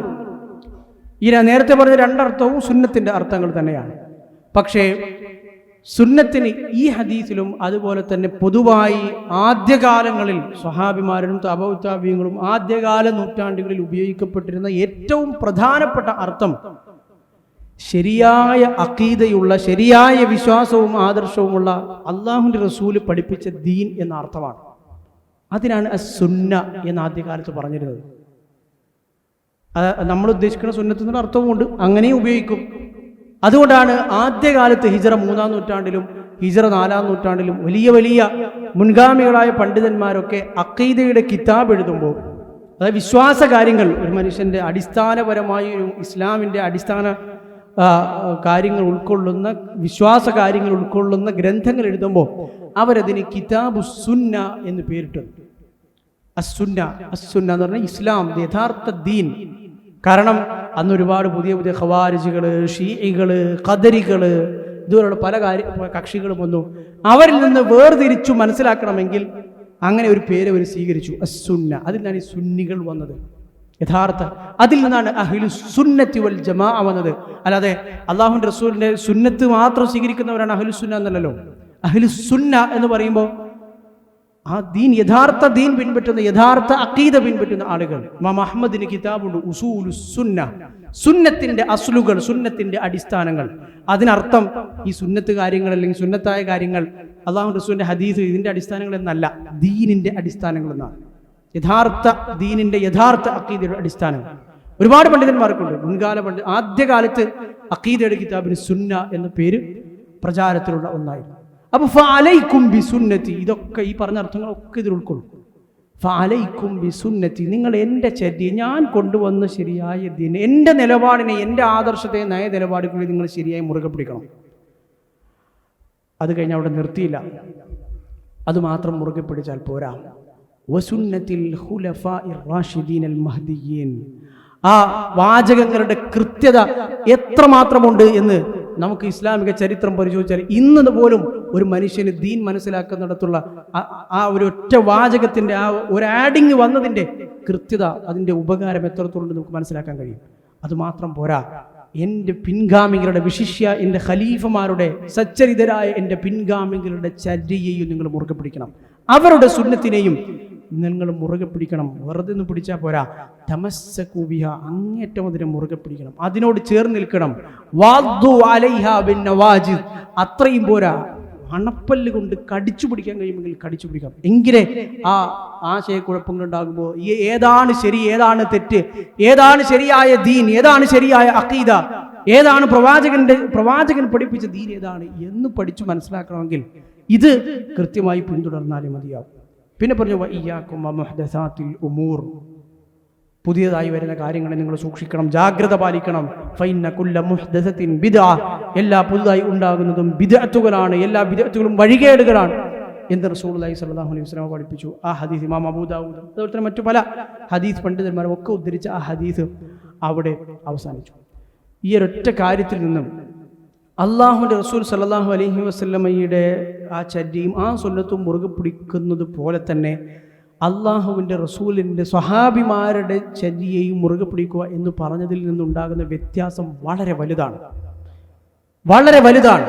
ഇന്ന് ആളുകൾ, ഇന്നല്ല എന്നും ആളുകൾ, ഇസ്ലാമിനുള്ളിലുണ്ടാകുന്ന പല പിഴച്ച കക്ഷികളുണ്ട്, പല ടൈപ്പ് പുതിയ വാദങ്ങളുമായി വരുന്ന ആളുകളൊക്കെയുണ്ട്.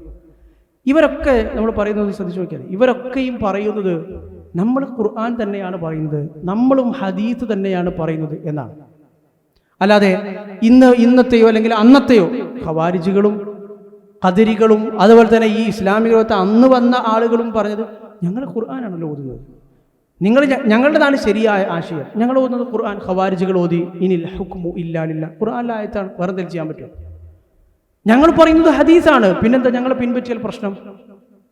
ഇന്നും ചില ആളുകൾക്ക് അങ്ങനെ ഒരു ധാരണ ഉണ്ട്, ഖുർആനും ഹദീസും ഒരാൾ എന്തും പറഞ്ഞു അതിന് തെളിവായി ഒരു ഖുർആനിലെ ആയത്ത് ഓതി ഹദീസ് ഓതി എന്ന് പറഞ്ഞ തെളിവായി ഇല്ല, ആവൂല. അതാണ് ഞാൻ പറഞ്ഞത്. ഞാൻ മനസ്സിലാക്കിയിടത്തോളം സ്വഹാബിമാരും ഈ ലോകത്ത് ബാക്കി വെച്ച അടയാളങ്ങളിൽ ഏറ്റവും പ്രധാനപ്പെട്ട അടയാളം ഇതാണ്. ലോകാവസാനം വരേക്കുമുള്ളൊരു മനുഷ്യന് ശരിയായ ദീൻ മനസ്സിലാക്കി കൊടുക്കാൻ കഴിയുന്ന ഏറ്റവും പ്രധാനപ്പെട്ട മാനദണ്ഡം അതിനാണ് സ്വഹാബിമാരുടെ മനസ്സിലാക്കലുകൾ എന്ന് പറയുന്നത്. അതിനെ നമ്മുടെ കുറച്ചുകൂടി നമുക്ക് പരിചയമുള്ള ഭാഷയിൽ പറയാൻ ഫഹ്മുസ് സലഫ് എന്ന് പറയാം, അല്ലെങ്കിൽ മൻഹജുസ് സലഫ് എന്ന് നമുക്ക് പറയാം. അതായത് സലഫുകളുടെ രീതിശാസ്ത്രം. ഖുർആനും സുന്നത്തും ഇതിന് ഇസ്ലാമിന്റെ അടിസ്ഥാന പ്രമാണങ്ങളായി ഇവ രണ്ടും വെറുതെ ഉദ്ധരിച്ചാൽ പോരാ, വെറുതെ ഒരു ആയത്ത് പറഞ്ഞാൽ പോരാ, വെറുതെ ഒരു തെളിവായി ഒരു ഹദീസ് എഴുതിയാൽ പോരാ. ഇതെങ്ങനെ സലഫുകൾ മനസ്സിലാക്കി എന്നത് പഠിക്കുകയും കൂടി വേണം. ഒരായത്തോതി ഈ ആയത്തിന് ഇന്നതാണ് അർത്ഥം, എങ്ങനെ അർത്ഥമാകും? ആ ആയത്ത് ആദ്യമായി ഇറങ്ങിയ ആ ആയത്തിന്റെ അവതരണ പശ്ചാത്തലങ്ങളെ കുറിച്ച് അറിവുള്ള ഏത് സ്വഹാബിയാണ് അങ്ങനെ മനസ്സിലാക്കിയത്? ചോദ്യമാണ്. സലഫുകൾ അല്ലെങ്കിൽ സലഫിനെ പിന്തുടരുന്ന ആളുകൾ, സലഫിയത്ത് എന്ന് പറയുന്നതിന് അർത്ഥം ഇതാണ്. അതിൽ ഒന്നാമതായി പറയുന്നത് സ്വഹാബിമാർ എന്നുള്ളതാണ്. മുൻഗാമികൾ എന്ന് പറയുമ്പോൾ സലഫ എന്ന വാക്കിന്റെ അർത്ഥം കഴിഞ്ഞു പോയത് എന്നാണ്. സലഫി എന്ന് പറയുമ്പോൾ അല്ലെങ്കിൽ സലഫ് എന്ന് പറയുമ്പോൾ കഴിഞ്ഞു പോയ ആളുകൾ, മുൻഗാമികൾ. പിൽക്കാലക്കാർ നമ്മളെ കുറിച്ച് ഖലഫ് എന്ന് പറയും. പിന്നെ വരുന്ന ആളുകൾ ഖൽഫ എന്ന് പറഞ്ഞാൽ പുറകെ എന്നാണ് അറബിയിൽ അർത്ഥം. സലഫ എന്ന് പറഞ്ഞാൽ കഴിഞ്ഞു പോയെന്നാണ് അറബിയിൽ അർത്ഥം. അപ്പൊ സലഫുകൾ എന്ന് പറഞ്ഞാൽ മുൻഗാമികൾ. പക്ഷേ സലഫുകളുടെ രീതിശാസ്ത്രം, സലഫു സ്വാലിഹുകളുടെ രീതിശാസ്ത്രം അവർ മനസ്സിലാക്കിയതുപോലെ ദീൻ മനസ്സിലാക്കുക എന്ന് പറയുമ്പോൾ അതിലേറ്റവും ഒന്നാമതായും പ്രധാനമായും ഉൾക്കൊള്ളുന്നത് സ്വഹാബിമാരാണ്. ബാക്കി ആരും താബികളൊക്കെ അവന് ശേഷമേ വരുള്ളൂ. ഖുർആനും സുന്നത്തും മനസ്സിലാക്കുന്നിടത്ത്, ദീൻ മനസ്സിലാക്കുന്നിടത്ത് സ്വഹാബിമാരുടെ മനസ്സിലാക്കലുകൾ ഉൾക്കൊള്ളുക എന്നതാണ് ശരിയായി ദീൻ മനസ്സിലാക്കാനുള്ള ഏക വഴി എന്നുള്ളത്. അത് ഇല്ലാതെ എവിടൊക്കെ എന്തൊക്കെ ചെറിയ വ്യതിചരങ്ങൾ ഉണ്ടായിട്ടുണ്ടോ അവിടെ ഒക്കെ ദീനിൽ നിന്ന് പിഴച്ചു പോയിട്ടുണ്ട്. ഇസ്ലാമിക ചരിത്രത്തിലുണ്ടായ ഞാൻ നേരത്തെ പറഞ്ഞ പോലെ ഇസ്ലാമിക ചരിത്രത്തിലുണ്ടായ വ്യതിയാന കക്ഷികളൊക്കെ നമുക്കെടുത്ത് അത് കാണാൻ കഴിയും. സ്വഹാബിമാർ ജീവിച്ചിരുന്ന കാലത്തുണ്ടായിരുന്നവരായിരുന്നു ഖദരികൾ, അതുപോലെ തന്നെ ഖവാരിജികൾ. അബ്ദുല്ലാഹി ബിൻ ഉമർ റളിയല്ലാഹു അൻഹു ഇങ്ങനെ മസ്ജിദുൽ ഹറമിൽ കഅബയെ തവാഫ് ചെയ്തുകൊണ്ടിരുന്നപ്പോൾ ഇറാഖിൽ നിന്നൊരു മനുഷ്യൻ വന്ന് പറഞ്ഞു, ഞങ്ങളുടെ നാട്ടിൽ ഇങ്ങനെ കുറേ ആളുകൾ ഖദറിനെ നിഷേധിക്കുന്നുണ്ട്. ഈമാനു ബിൽ ഖദർ, നമ്മളൊക്കെ ഈമാൻ കാര്യങ്ങളിൽ എണ്ണിപ്പടിച്ച ചെറുപ്പത്തിലെ എല്ലാവരും പഠിക്കുന്ന ഒന്നാണല്ലോ, മുസ്ലിങ്ങളൊക്കെയും പഠിക്കുന്നതാണ്. ഈമാനു ബിൽ ഖദർ വൽ അൽ ഖദറു ഖൈറുഹു വശർറുഹു, അല്ലെങ്കിൽ ഈമാനു ബിൽ ഖദരി ഖൈരിഹി വശർരിഹി, അത് ഖൈറായാലും ഷർറായാലും അല്ലാഹുവിൻ്റെ ഖദാഉം ഖദറും അടിസ്ഥാന വിശ്വാസമാണ്. ഇതില്ലാന്ന് വിശ്വസിക്കുന്ന ആളും. അബ്ദുല്ലാഹി ബിൻ ഉമർ റളിയല്ലാഹു അൻഹു അന്ന് ആ മസ്ജിദുൽ ഹറമിൻ്റെ ഉള്ളിൽ വെച്ച് ആ മനുഷ്യനോട് പറഞ്ഞു, തിരിച്ച് നാട്ടിൽ ചെന്ന് അവരോട് പറയണം, ഇബ്നു ഉമർ അവരുമായും ഒരു ബന്ധവുമില്ല, അവർക്ക് ഇബ്നു ഉമറുമായും ഒരു ബന്ധവുമില്ല. ഇന്നി ബരീഉം മിൻഹും വഹും ബുറാഉ മിന്നി, ഞാൻ അവരിൽ നിന്ന് അവരുടെ വാദങ്ങളുമായി എനിക്ക് ഒരു പുല ബന്ധമില്ല, ഞാൻ നിരപരാധിയാണ്, അവരും ഞാനുമായിട്ട് ഒരു ബന്ധവുമില്ല എന്ന് അവരോട് പറയുക എന്ന് പറഞ്ഞു. സ്വഹാബിമാരിൽ ഏറ്റവും പ്രമുഖൻ അബ്ദുല്ലാഹി ബിൻ ഉമർ, അല്ലാഹു റസൂലിന്റെ സല്ലല്ലാഹു അലൈഹി വസല്ലമയുടെ വഫാത്തിന് ശേഷമുണ്ടായ സംഭവമാണ്. അപ്പോൾ സലഫുകളുടെ, സ്വഹാബിമാരുടെ, സലഫുകളുടെ എന്നതിനേക്കാൾ വളരെ കൃത്യമായി പറഞ്ഞാൽ അള്ളാഹുവിൻ്റെ റസൂൽ പ്രയോഗിച്ചതുപോലെ സ്വഹാബിമാരുടെ രീതിശാസ്ത്രം പഠിച്ചാലേ ദീന് മനസ്സിലാക്കാൻ കഴിയും. ഒരാൾ ഓതി, ഇപ്പോൾ നമ്മൾ നേരത്തെ പറഞ്ഞ ഖവാരിജുകൾ അവർ വന്നു, അവരോതി നമ്മൾ പറയുന്നതിന് അടിസ്ഥാനം ഖുർആനാണ്, തെളിവ് ആയത്തുണ്ട്, ഇനിൽ ഹുക്മു ഇല്ലാ ലില്ലാഹ്. എന്താണിത് നിങ്ങൾക്ക് സ്വീകരിക്കാൻ പ്രയാസം? അത് കേട്ടപ്പോൾ തന്നെ അലി ഇബ്നു അബീ ത്വാലിബ് റളിയല്ലാഹു അൻഹു പറഞ്ഞു, കലിമത്തു ഹഖിൻ ഉരീദ ബിഹൽ ബാതിൽ. ആയത്ത് ശരിയാണ്, ആയത്ത് ഇപ്പോൾ തെറ്റാവൂലല്ലോ, പറഞ്ഞത് ശരിയായ വാക്കാണ്, പക്ഷെ ഉരീദ ബിഹൽ ബാതിൽ, അതുകൊണ്ട് ഉദ്ദേശിക്കപ്പെടുന്നത് തെറ്റാണ്, അത് ബാത്തിലാണ്, അത് വ്യാഖ്യാനിച്ചത് ശരിയായ രീതിയിലല്ല. ഇസ്ലാമിക ചരിത്രത്തിലെ ആദ്യത്തെ പിഴച്ച കക്ഷികളുമായി സംവാദം ഈ വിഷയത്തിൽ നടന്നു. അബ്ദുല്ലാഹി ബിൻ അബ്ബാസ് റളിയല്ലാഹു അൻഹു, അല്ലാഹുവിന്റെ റസൂലിന്റെ പിതൃവ്യ പുത്രൻ, വിശുദ്ധ ഖുർആനിൽ ഏറ്റവും അധികം അവഗാഹമുണ്ടായിരുന്ന മനുഷ്യൻ, അല്ലാഹുവിന്റെ റസൂൽ സല്ലല്ലാഹു അലൈഹി വസല്ലം പോലും ഖുർആനിൽ അവഗാഹമുണ്ട് എന്ന്, അവഗാഹം കൊടുക്കണേ എന്ന് പ്രാർത്ഥിച്ച വലിയ സ്വഹാബി, വളരെ ചെറുപ്പകാലത്ത് തന്നെ ഉമർ ഇബ്നു ഖത്താബ് റളിയല്ലാഹു അൻഹു പോലെയുള്ള ആളുകൾ അത്യധികം ആദരിച്ചിരുന്ന ഇബ്നു അബ്ബാസ് റളിയല്ലാഹു അൻഹു അവരുടെ അടുത്തേക്ക് പോയി സംവാദം നടത്താൻ. ഇസ്ലാമിക ചരിത്രത്തിലെ ആദ്യത്തെ സംവാദം ഖവാരിജികളോട്, ഖുർആൻ ഓതിയ അവരോട് ഖുർആൻ കൊണ്ട് അദ്ദേഹം തിരിച്ച് സംവാദം നടത്തി. അത് ചരിത്രത്തിൽ ഉദ്ധരിക്കപ്പെട്ട, വളരെ വിശദമായി ഉദ്ധരിച്ചത് നമുക്ക് കാണാൻ കഴിയും. ഖവാരിജികളായ ആളുകൾ അവരുടെ വാദം സ്വഹാബിമാരിൽ പലരെയും കാഫിർ എന്ന് വിശേഷിപ്പിച്ച ആളുകൾ വരെ ഉണ്ട്. അവർ ഇസ്ലാമിൻ്റെ ഒരു സന്തുലിതാവസ്ഥ, അതിൻ്റെ ഒരു എത്തിദാൽ, അതിൻ്റെ ഒരു മധ്യമ നിലപാടിൽ നിന്ന് കുറേയേറെ അതിരുകവിഞ്ഞ് പലവിധ വാദങ്ങളും പറഞ്ഞ ആളുകളാണ് ഖവാരിജികൾ. അലി ഇബ്നു അബീ ത്വാലിബിനെതിരെ ഒരു യുദ്ധം ചെയ്തു. അലി ഇബ്നു അബീ ത്വാലിബ് റളിയല്ലാഹു അൻഹു അദ്ദേഹം സിഫീൻ യുദ്ധത്തിൽ രണ്ട് കക്ഷികളിൽ നിന്ന്, അദ്ദേഹവും മുആവിയ റളിയല്ലാഹു അൻഹു തമ്മിലുള്ള ആ യുദ്ധത്തിൽ നിന്ന് അവസാനം രണ്ട് കക്ഷികളും രണ്ട് മധ്യസ്ഥന്മാരെ, അബ്ദുല്ലാഹി ഇബ്നു അംർ ഇബ്നുൽ ആസ് റളിയല്ലാഹു അൻഹുവിനെയും അബൂ മൂസ അശ്അരി റളിയല്ലാഹു അൻഹുവിനെയും മധ്യസ്ഥരായി നിയോഗിക്കാൻ തീരുമാനിച്ചു. ഈ പ്രശ്നത്തിനൊരു ഒത്തുതീർപ്പ് കണ്ടെത്താൻ രണ്ട് മധ്യസ്ഥന്മാരുമാണ്. അപ്പോൾ മധ്യസ്ഥരെ അവരെ നിയോഗിച്ചു. അപ്പോൾ ഇത് കണ്ടപ്പോൾ അവർ പറഞ്ഞു, ഒരു വിധി പറയാൻ, ഒരു പ്രശ്നത്തിൽ വിധി പറയാനുള്ള അധികാരം അള്ളാഹുവിന് മാത്രമേ ഉള്ളൂ. ഇനിൽ ഹുക്മു ഇല്ലാ ലില്ലാഹ്, ഹുക്മു പറയാൻ അള്ളാഹുവിന് മാത്രമേ ഉള്ളൂ. അപ്പോൾ ഈ രണ്ട് മനുഷ്യന്മാരെ നിങ്ങൾ പരസ്പരം ഇങ്ങനെ ഈ വിഷയത്തിൽ ഹുക്മ കണ്ടെത്താൻ പറയാൻ വേണ്ടി നിയോഗിച്ചത് തെറ്റാണ്. അള്ളാഹുവിന് മാത്രമാണ് ഹുക്മ പറയാനുള്ള അധികാരമെങ്കിൽ മനുഷ്യന്മാർക്ക് ഹുക്മ പറയാനുള്ള അധികാരമുണ്ട് നിങ്ങൾ പറഞ്ഞാൽ നിങ്ങൾ ദീനിൽ നിന്ന് പുറത്തുപോയി. അപ്പോൾ ആരൊക്കെ പുറത്തുപോയി? അലി റളിയല്ലാഹു പുറത്തുപോയി, പറഞ്ഞ കുറേ അത് അംഗീകരിച്ച സ്വഹാബിമാരൊക്കെ പുറത്തുപോയി. അന്ന് അത് ആ രണ്ട് മധ്യസ്ഥന്മാർ അംഗീകരിച്ച ആളുകളൊക്കെ പുറത്തുപോയി. എല്ലാവരും കാഫിറായി. ചുരുക്കത്തിലുള്ള ഒരു വാദമാണ്. അത് വിശദമായ ചരിത്രം, ഖവാരിജികളുടെ ചരിത്രം പഠിക്കേണ്ടതാണ്. വളരെ അതിതീവ്ര സ്വഭാവമുള്ള ആളുകളായിരുന്നു അവർ ഒരുപാട് കാര്യങ്ങൾ. അതുപോലെ തന്നെ അനാവശ്യമായ കുറേ ജീവിത വിരക്തിയും സുഹുദും പ്രകടിപ്പിക്കുന്ന ആളുകളൊക്കെ ഉണ്ട്. അതായത് വസ്ത്രധാരണ രീതി അങ്ങനെ മനഃപൂർവ്വം കീറിപ്പറഞ്ഞ വസ്ത്രധാരണ രീതിയൊക്കെ സ്വീകരിക്കാം. ഇസ്ലാമിൽ അങ്ങനെ ഒരു സന്യാസമോ അങ്ങനെ ഒരു ഇതോ ഇല്ലല്ലോ. അള്ളാഹുവിൻ്റെ അനുഗ്രഹം കൊണ്ട് നമുക്ക് നല്ല സാമ്പത്തിക ആവശ്യങ്ങളിൽ നല്ല വസ്ത്രം ധരിക്കുന്നത് ഒരു കുറ്റവുമല്ല, പ്രശ്നവുമല്ല, നല്ല കാര്യം കൂടിയാണ്. അപ്പോൾ ഇബ്നു അബ്ബാസ് റളിയല്ലാഹു ഇതൊക്കെ അറിയാൻ വേണ്ടി അദ്ദേഹം നേരെ പോയി. അലി റളിയല്ലാഹു ഖലീഫയാണ്, അദ്ദേഹത്തോട് ചോദിച്ചു, അനുവാദം തരണം, സംവാദം നടത്താൻ അനുവാദം തരണം.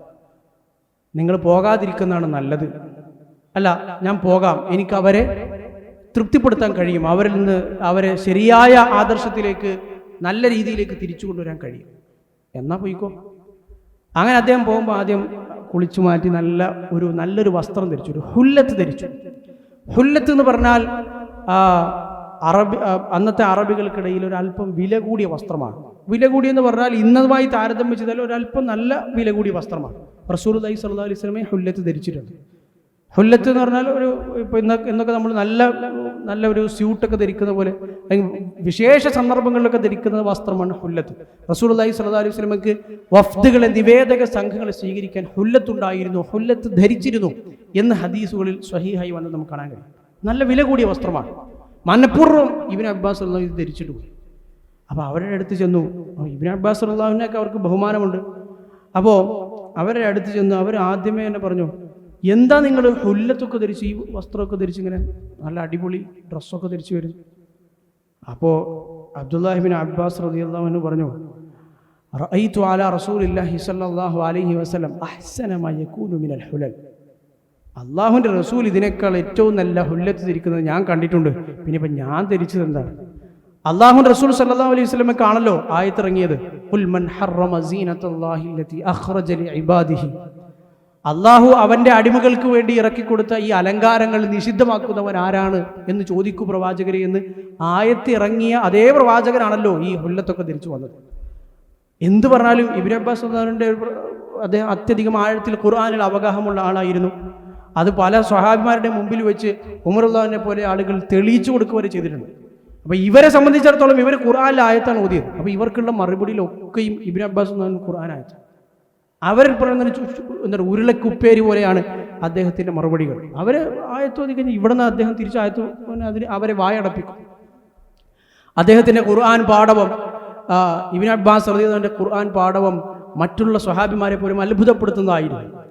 ഉമർ ഇബ്നു ഖത്താബ് റളിയല്ലാഹു അൻഹു ഖലീഫയായിരിക്കുമ്പോൾ അദ്ദേഹത്തിന് പ്രത്യേക സദസ്സ്, പല തരത്തിലുള്ള സദസ്സുകളുണ്ടായിരുന്നു. പല ആളുകൾക്ക് വേണ്ടി, പല ആവശ്യങ്ങൾക്ക് വേണ്ടി ഉണ്ടാക്കിയ സദസ്സുകൾ, രാഷ്ട്രകാര്യങ്ങൾ ചർച്ച ചെയ്യാൻ, ഭരണകാര്യങ്ങൾ ചർച്ച ചെയ്യാൻ, സൈനികമായ ഷൂറകൾ നടത്താൻ, മൊത്തം ഷൂറ നടത്താൻ. അതിൽപ്പെട്ട ഉമർ റളിയല്ലാഹുവിൻ്റെ ഒരു സദസ്സായിരുന്നു ബദറിൽ പങ്കെടുത്ത തലമുതിർന്ന സ്വഹാബിമാരുള്ള സദസ്സ്. അതിൽ അദ്ദേഹം ആ തലമുതിർന്ന ബദരീങ്ങളായ സ്വഹാബിമാർ പങ്കെടുക്കുന്ന സദസ്സിൽ അദ്ദേഹം പ്രത്യേക ക്ഷണിതാവായി വിളിച്ചിരുന്ന ഒരാളാണ് ഇബ്നു അബ്ബാസ്.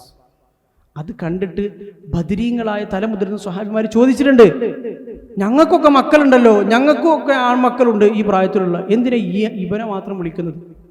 ഈ ചെറിയ പ്രായക്കാരൻ അള്ളാഹു റസൂൽ മരിക്കുമ്പോൾ ഇബ്നു അബ്ബാസ് റളിയല്ലാഹുവിൻ്റെ പ്രായം 16-17 ഏകദേശം ആ ഒരു വയസ്സാണ്. എന്തിനാ ഇവനെ മാത്രം വിളിക്കാൻ? ഇവനത് എത്ര വലിയത്? അതിന് ഈ ഉമർ റളിയല്ലാഹു മറുപടി കൊടുത്തത് വേറൊരു സദസ്സിലാണ്.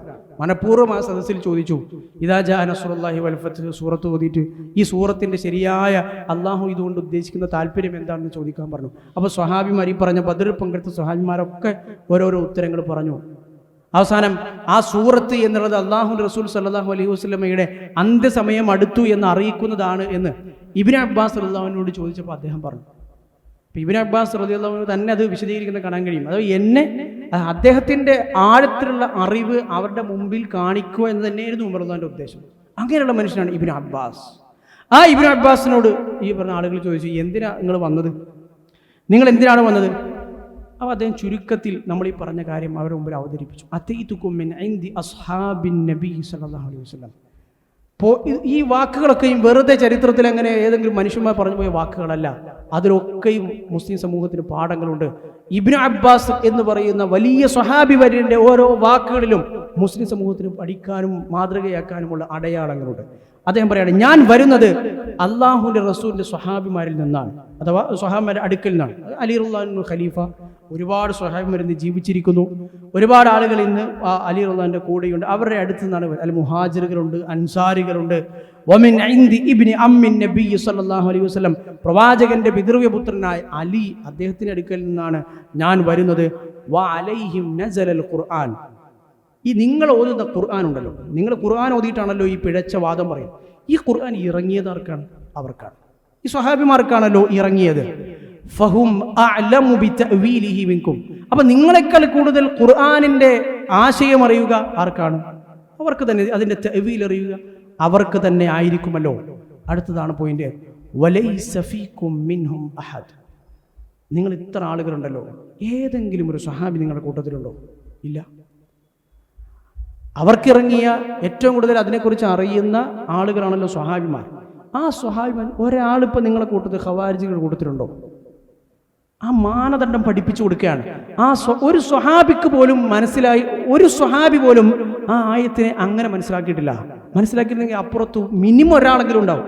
പക്ഷേ അള്ളാഹു റസൂലിൻ്റെ ആ ലക്ഷത്തിന് പുറത്ത് വരുന്ന സ്വഹാബിമാർ ഒരാൾ പോലും ആ കൂട്ടത്തിലില്ല. അതിനർത്ഥം ആ ആയത്തിന് അങ്ങനെ ഒരു അർത്ഥമില്ല എന്ന് തന്നെയാണ്. ആ ആയത്തിലെ ലോകത്തിലെ ഖുർആനിലെ ഏതൊരായത്തോതി ലോകാവസരമുള്ള ഏതൊരു മനുഷ്യൻ ഏതൊരു അർത്ഥം പറഞ്ഞാലും സ്വഹാബിമാർ മനസ്സിലാക്കാത്ത ഫഹമുണ്ട് എങ്കിൽ, പുതിയ മനസ്സിലാക്കലുണ്ട് എങ്കിൽ അത് ഇസ്ലാമിൻ്റെ മനസ്സിലാക്കലുകളല്ല എന്ന് അദ്ദേഹം പഠിപ്പിച്ചു കൊടുത്തതാണ്. എന്നിട്ട് അദ്ദേഹം പിന്നെയും തുടർന്ന് കാണാൻ കഴിയും. ആ സംവാദം വിശദമായി ഉദ്ധരിക്കാൻ സമയമില്ല. അവർ നിങ്ങൾക്ക് എന്താണ് പ്രശ്നം? അവർ 3 പ്രശ്നങ്ങൾ ഇങ്ങനെ എണ്ണി പറഞ്ഞു. ആ 3 എണ്ണത്തിനും ആയത്തുകൾ ഉദ്ധരിച്ച് അദ്ദേഹം മറുപടി കൊടുത്തു. ആ സ്പോട്ടിൽ 2000-ലധികം ആളുകൾ ഖവാരിജുകളിൽ നിന്ന് ശരിയായ ഇബ്നു അബ്ബാസ് റളിയല്ലാഹുവിൻ്റെ കൂട്ടത്തിലേക്ക്, ശരിയായ ആദർശത്തിലേക്ക്, അലി ഇബ്നു അബീ ത്വാലിബ് എന്ന സ്വഹാബിമാരുടെ കൂട്ടത്തിലേക്ക് വന്നു എന്ന് നമുക്ക് കാണാൻ കഴിയും. ഓരോന്ന് പറയുമ്പോൾ അദ്ദേഹം ചോദിക്കും, ഇപ്പോൾ തിരിഞ്ഞില്ലേ? ഇപ്പോൾ നിങ്ങൾ പെട്ടില്ലേ? ഇനി നിങ്ങൾക്ക് മറുപടി ഇല്ലല്ലോ, ഇതല്ലേ ഖുർആനിലെ ആയത്ത് എന്ന് അദ്ദേഹം അവരോട് ചോദിച്ചത് കാണാൻ കഴിയും. ഈ ഇസ്ലാമിനുള്ളിലേക്ക് പുതുതായി കടന്നു വന്ന എല്ലാ സന്ദർഭങ്ങളിലും, സ്വഹാബിമാരുടെ കാലത്ത് നടന്ന സന്ദർഭങ്ങളിലൊക്കെയും വെറുതെ ഇതൊക്കെ യാദൃച്ഛികമായി ഉണ്ടായതാണ് ഞാൻ ഈ പറയുന്ന ഓരോ സംഗതികളെങ്കിൽ, സ്വഹാബിമാരുടെ മനസ്സിലാക്കലുകൾ ഇതൊക്കെ അന്നത്തെ കാലത്ത് നിന്ന് ഏതെങ്കിലും ഒറ്റപ്പെട്ട സംഭവമല്ല. ഇതൊക്കെ യാദൃച്ഛികമായി ഉണ്ടായതാണെങ്കിൽ ആ കാലത്ത് നടന്ന ഈ പറഞ്ഞ ഇസ്ലാമിനുള്ളിലേക്ക് വന്ന പുതിയ ആശയങ്ങൾ അല്ലെങ്കിൽ പിഴച്ച കക്ഷികൾ, ബിദ്അത്തുകൾ, ഇതിലൊക്കെയും ഈ സമാനമായ ഫാക്ടർ കാണില്ലായിരുന്നു. എവിടെ പരിശോധിച്ചാൽ നമുക്കത് കാണാൻ കഴിയും. മറ്റൊരു സംഭവമാണ് അബ്ദുല്ലാഹി ബിൻ മസ്ഊദ് റളിയല്ലാഹു അൻഹുവിൻ്റെ ജീവിതകാലത്ത് അദ്ദേഹത്തിന് പള്ളിയിലിരുന്ന് പുതിയൊരു ദിക്ർ ഹൽക്ക ഉണ്ടാക്കിയ ആളുകളുടെ സംഭവം അത് നമ്മൾ കേട്ടിട്ടുണ്ടാവും. പള്ളിയിൽ കുറേ ആളുകളിരുന്നു, നിസ്കാരത്തിന് വേണ്ടി കാത്തു നിൽക്കുമ്പോൾ ഓരോരുത്തരും ഹൽക്കകൾ ഉണ്ടാക്കി. എന്നിട്ടോ ആ ഓരോ ഹൽക്കയ്ക്ക് ഓരോ നേതാവ് ഉണ്ടാവും. അയാൾ പറയും കബ്ബിറൂ മിഅ, 100 തവണ തക്ബീർ. അപ്പോൾ ആളുകൾക്ക് 100 തവണ തക്ബീർ ചൊല്ലും. സബ്ബിഹൂ മിഅ, 100 തവണ തസ്ബീഹ് എന്ന് പറയുമ്പോൾ ആളുകൾക്ക് 100 തവണ തസ്ബീഹ് ചൊല്ലും. അപ്പോൾ ഇത് കേട്ടപ്പോൾ അബൂ മൂസ അശ്അരി റളിയല്ലാഹു അൻഹു അദ്ദേഹം ഇത് കണ്ടു. അദ്ദേഹം നേരെ ഇബ്നു മസ്ഊദ് റളിയല്ലാഹുവിൻ്റെ വീട്ടിലേക്ക് പോയി അദ്ദേഹത്തെ കാത്തു നിന്നു. അദ്ദേഹം പുറത്തിറങ്ങി വന്നു, ഈ സംഭവം പറഞ്ഞു. അപ്പോൾ അബ്ദുല്ലാഹി ബിൻ മസ്ഊദ് റളിയല്ലാഹു അൻഹു പറഞ്ഞു, നിനക്ക് അവരെ തടഞ്ഞുകൂടായിരുന്നോ? എന്താണ് നീ കാത്തു നിന്നത്? അതല്ല, ഞാൻ നിങ്ങളുടെ ഒരു അഭിപ്രായം കൂടി അറിയാൻ വേണ്ടി കാത്തു നിന്നാണ്. നമുക്ക് 2 ആൾക്ക് ഒരുമിച്ച് പോകാം. 2 ആളുകൾ ഒരുമിച്ച് പോയി പള്ളിയിൽ ചെന്നു. ഇങ്ങനെ ദിക്ർ ചൊല്ലിക്കൊണ്ടിരിക്കുന്ന ഹൽക്കകളായി പല വട്ടം കൂടിയിരുന്ന് ദിക്ർ ചൊല്ലിക്കൊണ്ടിരിക്കുന്ന ആളുകളോട് അദ്ദേഹം വളരെ രൂക്ഷമായ ഭാഷയിൽ പ്രതികരിച്ചു. അബ്ദുല്ലാഹി ബിൻ മസ്ഊദ് റളിയല്ലാഹു അൻഹു, റസൂലുള്ളാഹി സ്വല്ലല്ലാഹു അലൈഹി വസല്ലമ ഖുർആനിൽ അവഗാഹം കൊടുക്കണേ എന്ന് പ്രാർത്ഥിച്ച മറ്റൊരാളാണ് അബ്ദുല്ലാഹി ബിൻ മസ്ഊദ്. ഈ ഉമ്മത്തിലെ വലിയ പണ്ഡിതൻ, ഹബറുൽ ഉമ്മ എന്നറിയപ്പെട്ട ഒരാൾ കൂടിയാണ് അബ്ദുല്ലാഹി ബിൻ മസ്ഊദ്. റസൂലുള്ളാഹി സ്വല്ലല്ലാഹു അലൈഹി വസല്ലമ ജീവിച്ചിരിക്കുമ്പോൾ അറിവ് നിങ്ങൾ ഇവരിൽ നിന്നൊക്കെ പഠിക്കണം എന്ന് പറഞ്ഞ ആളുകളിൽപ്പെട്ട ഒരാളാണ് അബ്ദുല്ലാഹി ബിൻ മസ്ഊദ്. റസൂലുള്ളാഹി സ്വല്ലല്ലാഹു അലൈഹി വസല്ലമയുടെ കൂടെ 16 വയസ്സുണ്ടായപ്പോൾ മക്കയിൽ പീഡനങ്ങൾ അനുഭവിക്കുന്നത് നേരിൽ കണ്ട മനുഷ്യനാണ് അബ്ദുല്ലാഹി ബിൻ മസ്ഊദ്. അല്ലാഹുവിൻ്റെ റസൂൽ സല്ലല്ലാഹു അലൈഹി വസല്ലമയുടെ ചുമലിൽ ഒട്ടകത്തിൻ്റെ ചീഞ്ഞ അവശിഷ്ടങ്ങൾ കൊണ്ടിടുന്നത് കണ്ടിട്ട് ഒന്നും ചെയ്യാനാകാതെ നിൽക്കുന്ന 16-കാരനാണ് അബ്ദുല്ലാഹി ബിൻ മസ്ഊദ്. ഇസ്ലാമിൻ്റെ തുടക്കത്തിലെ ബാലപാഠങ്ങൾ പ്രവാചകനിൽ നിന്ന് പഠിച്ച് അത്രയധികം അറിവുള്ള, ഇസ്ലാമിലെ അന്ന് അന്നത്തെ സ്വഹാബിമാർക്കിടയിലെ പണ്ഡിതൻ എന്നറിയപ്പെട്ട മനുഷ്യൻ, അദ്ദേഹം അന്ന് ഈ ദിക്ർ ഹൽക്ക നടത്തിക്കൊണ്ടിരിക്കുന്ന ആളുകളോട് ചോദിച്ച വാചകം കൃത്യമാണ്, വളരെ വ്യക്തമാണ്. അന്നത്തെ പദപ്രയോഗങ്ങൾ അദ്ദേഹം പറയുന്നത് കാണാൻ കഴിയും. വൈഹക്കും യാ ഉമ്മത മുഹമ്മദ്, അല്ലയോ മുസ്ലിം ഉമ്മത്തെ, മുഹമ്മദ് സല്ലല്ലാഹു അലൈഹി വസല്ലം ഉമ്മത്തെ, നിങ്ങൾക്ക് നാശം. മാ അസ്റഅ ഹലകതികും, എത്ര പെട്ടെന്നാണ് നിങ്ങൾ നശിച്ചു പോണത്, എത്ര പെട്ടെന്നാണ് നിങ്ങൾ ഈ ദീനിൽ നിന്ന് തെറ്റിപ്പോകുന്നത്. പിന്നെ അടുത്ത വാചകങ്ങൾ, ഒന്നാമത്തെ വാചകം ഹഉലാഇ സ്വഹാബത്തു നബിയിക്കും മുതവാഫിറൂൻ, ഇതാ നിങ്ങളിപ്പോൾ ഒരുപാട് കാലമൊന്നും ആയിട്ടില്ല, എത്രയോ സ്വഹാബിമാർ ഇന്ന് സുലഭമാണ്. അദ്ദേഹത്തിന്റെ വാചകങ്ങളാണ്. എത്രയോ സ്വഹാബിമാർ ഇതാ ഇവിടെ ഒക്കെ നിങ്ങൾക്ക് കാണാൻ കഴിയും. ഞാനുണ്ട്, അതുപോലെ തന്നെ അബൂ മൂസ അശ്അരി ഉണ്ട്. ഈ കൂഫയിലും ബസ്രയിലും മക്കയിലും മദീനയിലും ലോകത്തിന്റെ നാനാഭാഗങ്ങളിലും ജീവിച്ചിരിക്കുന്ന എത്രയോ സ്വഹാബിമാരുണ്ട്. അവരോട് ആരോടെങ്കിലും ഒന്ന് ചോദിക്കായിരുന്നല്ലോ, ഇതിങ്ങനെ ദീനിൽ ചെയ്യാൻ പറ്റുമോ, ഇങ്ങനെ മനസ്സിലാക്കാൻ പറ്റുമോ, ഇങ്ങനെ ദീൻ ചെയ്യാൻ പറ്റുമോ, ഈ കാര്യം ചെയ്യാൻ പറ്റുമോ, ദിക്ർ ഹൽക്ക ഉണ്ടാക്കാൻ പറ്റുമോ? ഇവരൊക്കെ ഉണ്ടായിട്ടും നിങ്ങൾ തെറ്റിപ്പോയി. ഇവരോടൊന്നും നിങ്ങൾ ചോദിച്ചില്ല. അള്ളാഹുവിന്റെ റസൂൽ സല്ലല്ലാഹു അലൈഹി വസല്ലമയുടെ ഉപയോഗിച്ച, പ്രവാചകൻ ഉപയോഗിച്ച വസ്ത്രങ്ങൾ നശിച്ചു പോയിട്ടില്ല. പ്രവാചകൻ ഉപയോഗിച്ച പാത്രങ്ങൾ അത് നശിച്ചു പോകാൻ മാത്രമുള്ള സമയമൊന്നും ആയിട്ടില്ല. അദ്ദേഹം ചോദിക്കും, വല്ലദീ നഫ്സി ബിയദി, എൻ്റെ ആത്മാവ് ആരുടെ കയ്യിലാണോ അവൻ തന്നെയാണ് സത്യം. ഇന്നകും ലഅലാ മില്ലത്തിൻ ഹിയ അഹ്ദാ മിൻ മില്ലത്തി മുഹമ്മദ്, മുഹമ്മദ് നബി സല്ലല്ലാഹു അലൈഹി വസല്ലം കൊണ്ടുവന്ന ദീനിനേക്കാളും അതിനേക്കാളും വലിയ ദീനാണോ ഇപ്പം നിങ്ങൾ കൊണ്ടുവന്നത്? റസൂല് പഠിപ്പിക്കാത്തൊരു കാര്യം ചെയ്യുന്നതിലൂടെ ആ റസൂലിന് പോലും അറിയാത്ത അതിനേക്കാൾ ഹിദായത്ത് കിട്ടിയ ഏതെങ്കിലും ഒരു സമൂഹമാണോ നിങ്ങൾ? ഇതൊക്കെ ചെയ്തതുകൊണ്ട് നിങ്ങൾ ദലാലത്തിന്റെ വഴികേടിന്റെ വാതിൽ തുറക്കാനാണോ നിങ്ങൾ ഉദ്ദേശിക്കുന്നത്? അപ്പൊ അവർ പറഞ്ഞു, അവർക്ക് അബ്ദുല്ലാഹി ബിൻ മസ്ഊദ് അവർ പറഞ്ഞ പോലെ ഈ ആളുകൾ പിഴച്ച കക്ഷികളൊന്നുമല്ല, അന്ന് ഒരു പ്രശ്നമില്ലാത്ത ആളുകളാണ്, അവർ നല്ലതല്ലെന്ന് വിചാരിച്ച് ചെയ്യുന്നതാണ്. അപ്പൊ അവർ പറഞ്ഞു, യാ അബൂ അബ്ദുറഹ്മാൻ, അല്ലയോ അബൂ അബ്ദുറഹ്മാൻ, അദ്ദേഹത്തിന് വിളിപ്പേരാണ്. മാ അറദ്നാ ഇല്ലൽ ഖൈർ, നമ്മൾ ഇതൊന്നും ഉദ്ദേശിച്ചില്ല, നിങ്ങൾ ഇത്രമാത്രമൊക്കെ രൂക്ഷമായൊക്കെ പറയാൻ. നമ്മൾ ഖൈറല്ലാതെ ഒരു നല്ല കാര്യം ചെയ്യുക എന്നതല്ലാതെ മറ്റൊന്നും നമ്മൾ ഉദ്ദേശിച്ചിട്ടില്ല. ഇബ്നു മസ്ഊദ് എങ്ങനെയാണ് ദീൻ മനസ്സിലാക്കിയ ആളുകളുടെ സംസാരങ്ങളും അവരുടെ ഓരോ കാര്യത്തോടുള്ള നിലപാടുകൾ എത്ര കൃത്യമാണ് നമ്മൾ മനസ്സിലാക്കണം. എന്താണ് അവിടെ ചെയ്യുന്നത്? ദിക്ർ ചൊല്ലുക, 100 തവണ ഹൽക്ക ഉണ്ടാക്കി ദിക്ർ ചൊല്ലുക എന്നത് മാത്രമാണ്. എത്രമാത്രമാണ് ഒരു സ്വഹാബിയുടെ മനസ്സിലാക്കലും ഒരു സ്വഹാബി അല്ലാത്ത സാധാരണക്കാരനായ അറിവില്ലാത്ത സ്വഹാബിമാരോട് ഈ കാര്യങ്ങൾ ചോദിച്ചു പഠിക്കാത്ത ഒരാളുടെ മനസ്സിലാക്കലും തമ്മിലുള്ള വ്യത്യാസം നമുക്ക് കാണാൻ കഴിയും. സംഭവം മുഴുവൻ ഉദ്ധരിച്ചാൽ അതിൻ്റെ അവസാനം എവിടെ എത്തിയെന്ന് നമുക്ക് മനസ്സിലാക്കാൻ.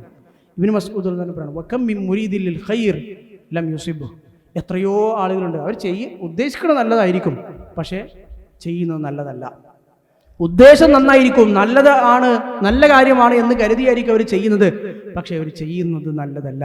ഇന്ന റസൂലുള്ളാഹി സ്വല്ലല്ലാഹു അലൈഹി വസല്ലം ഹദ്ദസന അന്ന ഖൗമൻ യഖറഊനൽ ഖുർആൻ ലാ യുജാവിസു തറാഖിയഹും. അല്ലാഹുവിന്റെ റസൂൽ സ്വല്ലല്ലാഹു അലൈഹി വസല്ലമ നമ്മളെ സ്വഹാബിമാരെ പഠിപ്പിച്ചിട്ടുണ്ട്. അദ്ദേഹം ഹദീസ് ഉദ്ധരിച്ച് അവരെ പഠിപ്പിക്കാൻ എന്ത് പഠിപ്പിച്ചിട്ടുണ്ട്? ഒരു സമൂഹം വരും, അവരൊരുപാട് ഖുർആൻ പാരായണം ചെയ്യും. അടുത്തതാണ്, അവരൊരുപാട് ഖുർആൻ പാരായണം ചെയ്യും. ലാ യുജാവിസു തറാഖിയഹും, പക്ഷെ ഇതിന് താഴേക്ക് അത് ഇറങ്ങില്ല.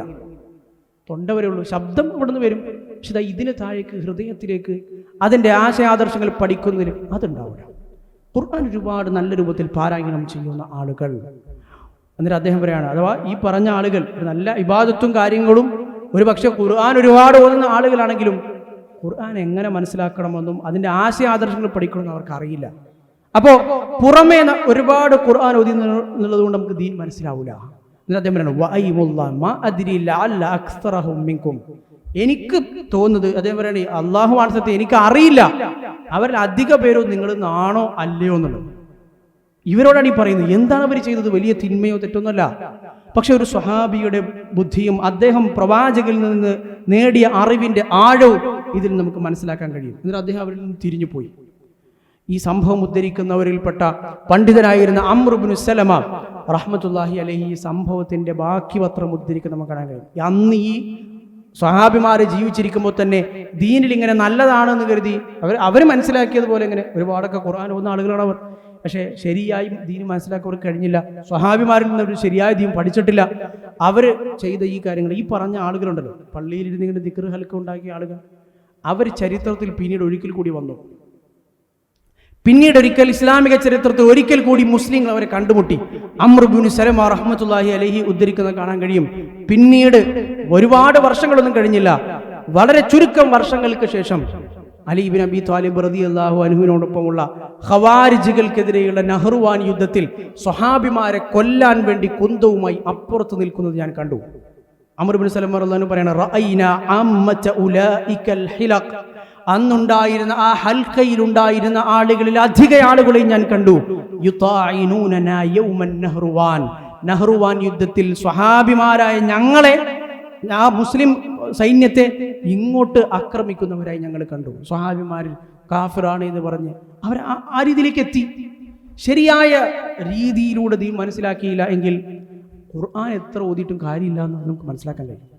ഖുർആൻ അതിൻ്റെ ബാഹ്യമായ അതിൻ്റെ പാരായണം മാത്രം ഉൾക്കൊള്ളുകയും തൊണ്ടയ്ക്ക് കീഴ്പോട്ടിറങ്ങാതിരിക്കുകയും അതിൻ്റെ ആശയാദർശങ്ങൾ ശരിയായ സ്രോതസ്സുകളിൽ നിന്ന് പഠിക്കാതിരിക്കുകയും ചെയ്തതിൻ്റെ പരിണിത ഫലം തന്നെയാണത്. അപ്പോൾ ഇതിൽ നിന്നൊക്കെ നമുക്ക് മനസ്സിലാക്കാൻ കഴിയും, സ്വഹാബിമാരുടെ ജീവിതവും അവർ ബാക്കി വെച്ചതും വെറും ചില അടയാളങ്ങളായിരുന്നില്ല. നമ്മുടെ ദീനിൻ്റെ അടിസ്ഥാനങ്ങളാണ് അവർ അടയാളങ്ങളായി ബാക്കി വെച്ച് പോയത്. അവർക്കതിനു മാത്രം പ്രത്യേകതയുണ്ട്.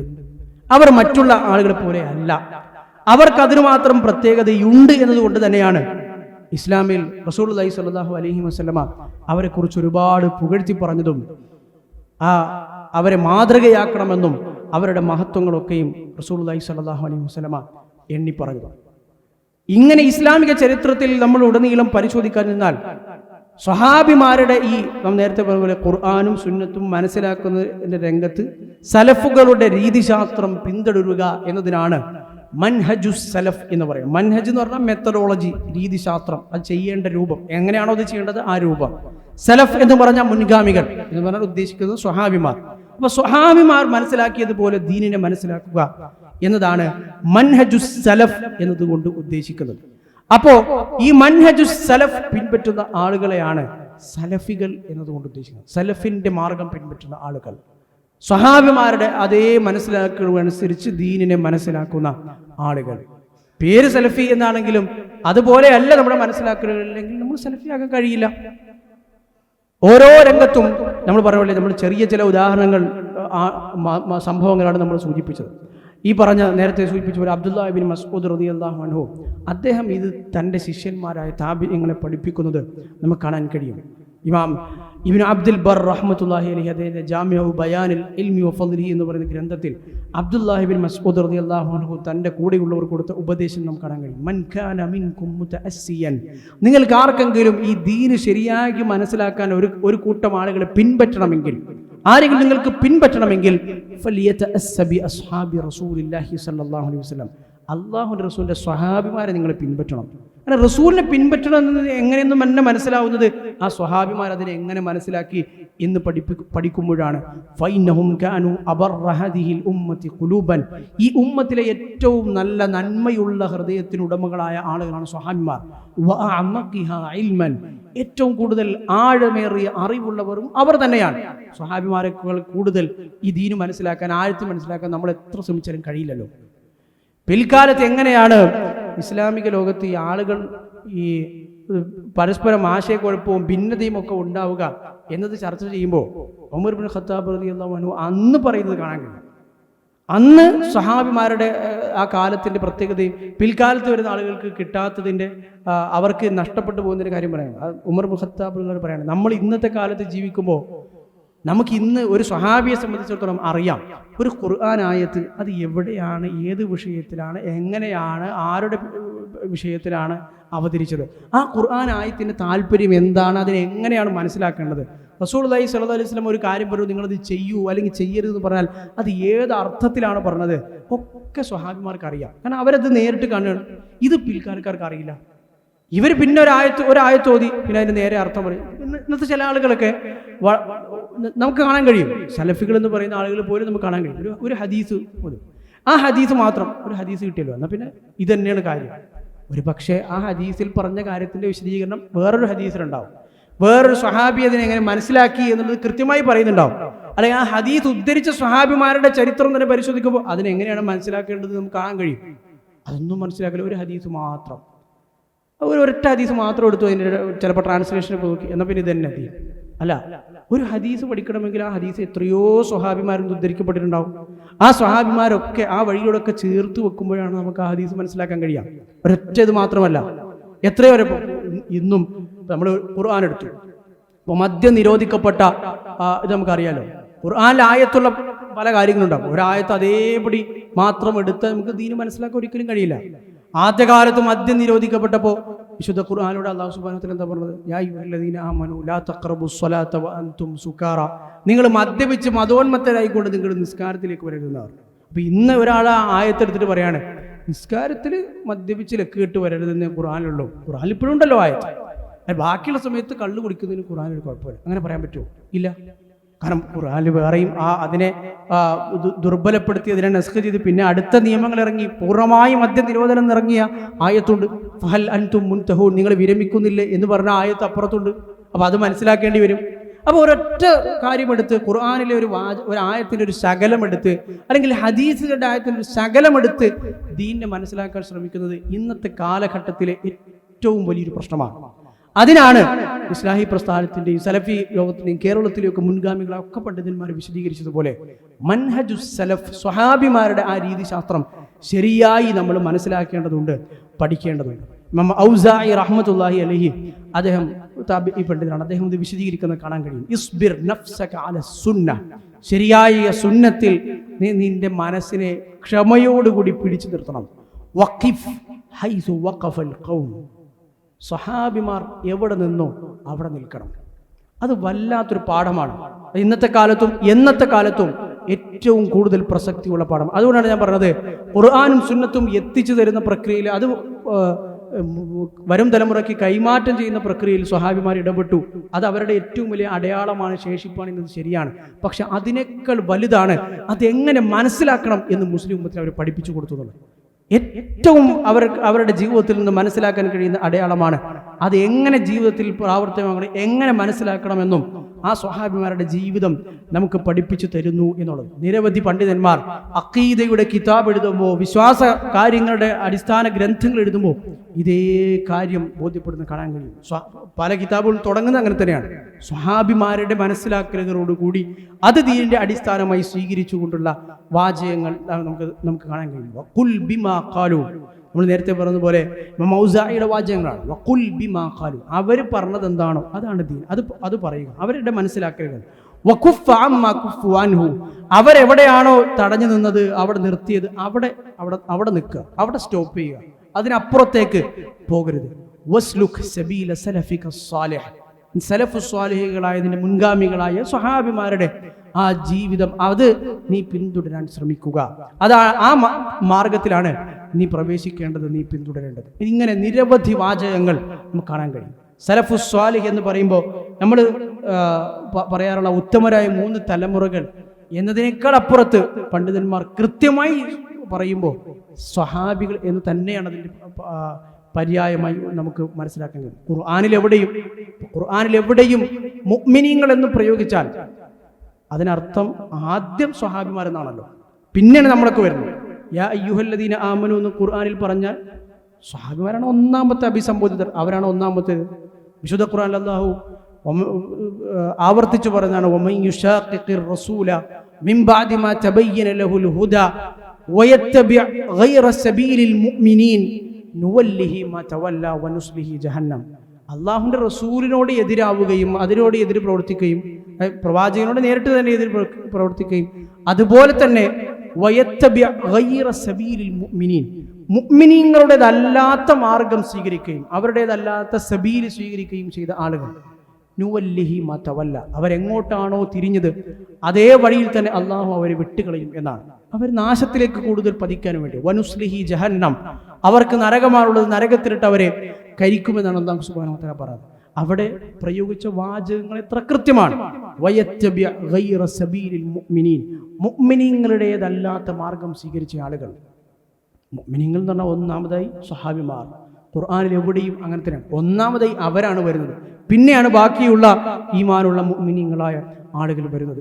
അതുകൊണ്ട് ഈ സ്വഹാബിമാരുടെ ഓരോ സ്വഹാബിയും ഇത്രമാത്രം ദീനിൽ പ്രാധാന്യമുള്ളതാകുന്നു എന്നതുകൊണ്ട്. വിശിഷ്യ ഹദീസുകൾ ഉദ്ധരിക്കുമ്പോൾ ഒരു ഹദീസിൻ്റെ സനദ്, ഒരു റിപ്പോർട്ടിൻ്റെ സനദ് ഇങ്ങനെ പോകുന്നു, അതിൻ്റെ അറ്റത്ത് സ്വഹാബിയാണ് എങ്കിൽ, ഒരാൾ സ്വഹാബിയാണെങ്കിൽ ആ ഹദീസ് റസൂലുള്ളാഹി സ്വല്ലല്ലാഹു അലൈഹി വസല്ലം മുട്ടുന്നു. അയാൾ സ്വഹാബി അല്ല എങ്കിൽ, താബിഈ ആണെങ്കിൽ അത് പ്രവാചകരിലേക്ക് നേരിട്ട് മുട്ടുന്നില്ലല്ലോ, അപ്പോൾ ആ ഹദീസിന് പ്രശ്നമുണ്ടാകും. അപ്പോൾ ഒരു വ്യക്തി സ്വഹാബിയാണോ അല്ലയോ എന്നുള്ളത് വളരെ പ്രധാനപ്പെട്ട ഒരറിവാണ്. അതുകൊണ്ട് തന്നെ ഇസ്ലാമിക ചരിത്രത്തിൽ സ്വഹാബിമാരെ കൃത്യമായി ക്രോഡീകരിക്കുക എന്ന ജോലി നടന്നിട്ടുണ്ട്. ഒരുപാട് കിതാബുകൾ ആ വിഷയത്തിലുണ്ട്. ഇമാം ഇബ്നു ഹജർ അസ്ഖലാനി റഹ്മത്തുള്ളാഹി അലൈഹി, നിരവധി പണ്ഡിതന്മാർ സ്വഹാബിമാരുടെ ഇൻഡെക്സുകൾ ഇത് തയ്യാറാക്കിയിട്ടുണ്ട്. ഒരു ഡിക്ഷണറി പോലെ അക്ഷരമാലാക്രമത്തിൽ സ്വഹാബിമാരുടെ പേരുകൾ, അവർ ഇസ്ലാം സ്വീകരിച്ച വർഷം, അവരുടെ ചെറുതായ ഒരു സംക്ഷിപ്തമായ ജീവചരിത്രം, ഇതൊക്കെ പ്രതിപാദിച്ചു പോകുന്നുണ്ട്. കാരണം ഒരു സനദ് ഇങ്ങനെ വായിക്കുമ്പോൾ അപ്പുറത്ത് ആളുകൾ പറയും ഇയാൾ താബിഈയാണ്, അപ്പോൾ ആ ഹദീസ് മുട്ടൂല, റസൂലിലേക്ക് മുട്ടൂല.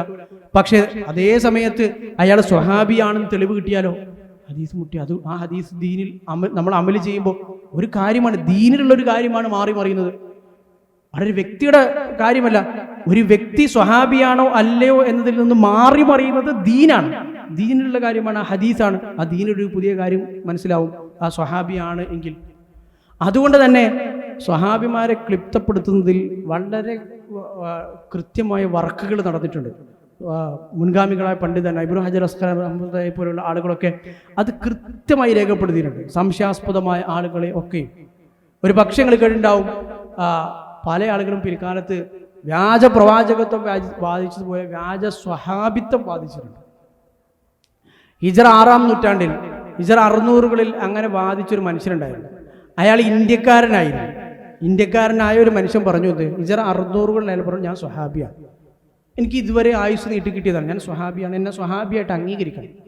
അയാളുടെ വാദങ്ങളൊക്കെ ഇസ്ലാമിക പണ്ഡിതന്മാർ വളരെ കൃത്യമായി ചവിട്ടിക്കൂട്ടി അയാൾ പെട്ടിയിലാക്കി കൊടുത്തു. അയാളെക്കുറിച്ച് നമുക്ക് കാണാൻ കഴിയും. അയാളുടെ പേര് ബാബാ രത്തൻ എന്നായി. ബാബാ രത്തൻ അൽ ഹിന്ദി, ഇന്ത്യക്കാരനായ ബാബാ രത്തൻ. ഇമാം ദഹബി റഹ്മത്തുള്ളാഹി അലൈഹി അദ്ദേഹത്തിന്റെ മീസാനുൽ ഇഅ്തിദാൽ ഈ മനുഷ്യനെ കുറിച്ച് കൃത്യമായി പറയുന്നത് ബാബാ രത്തൻ അൽ ഹിന്ദി. ഹിജ്റ 600-കളിൽ അങ്ങനെ ഒരാൾ വാദിച്ചാൽ പോലും അത് റെക്കോർഡറാണെന്നുള്ളതാണ്.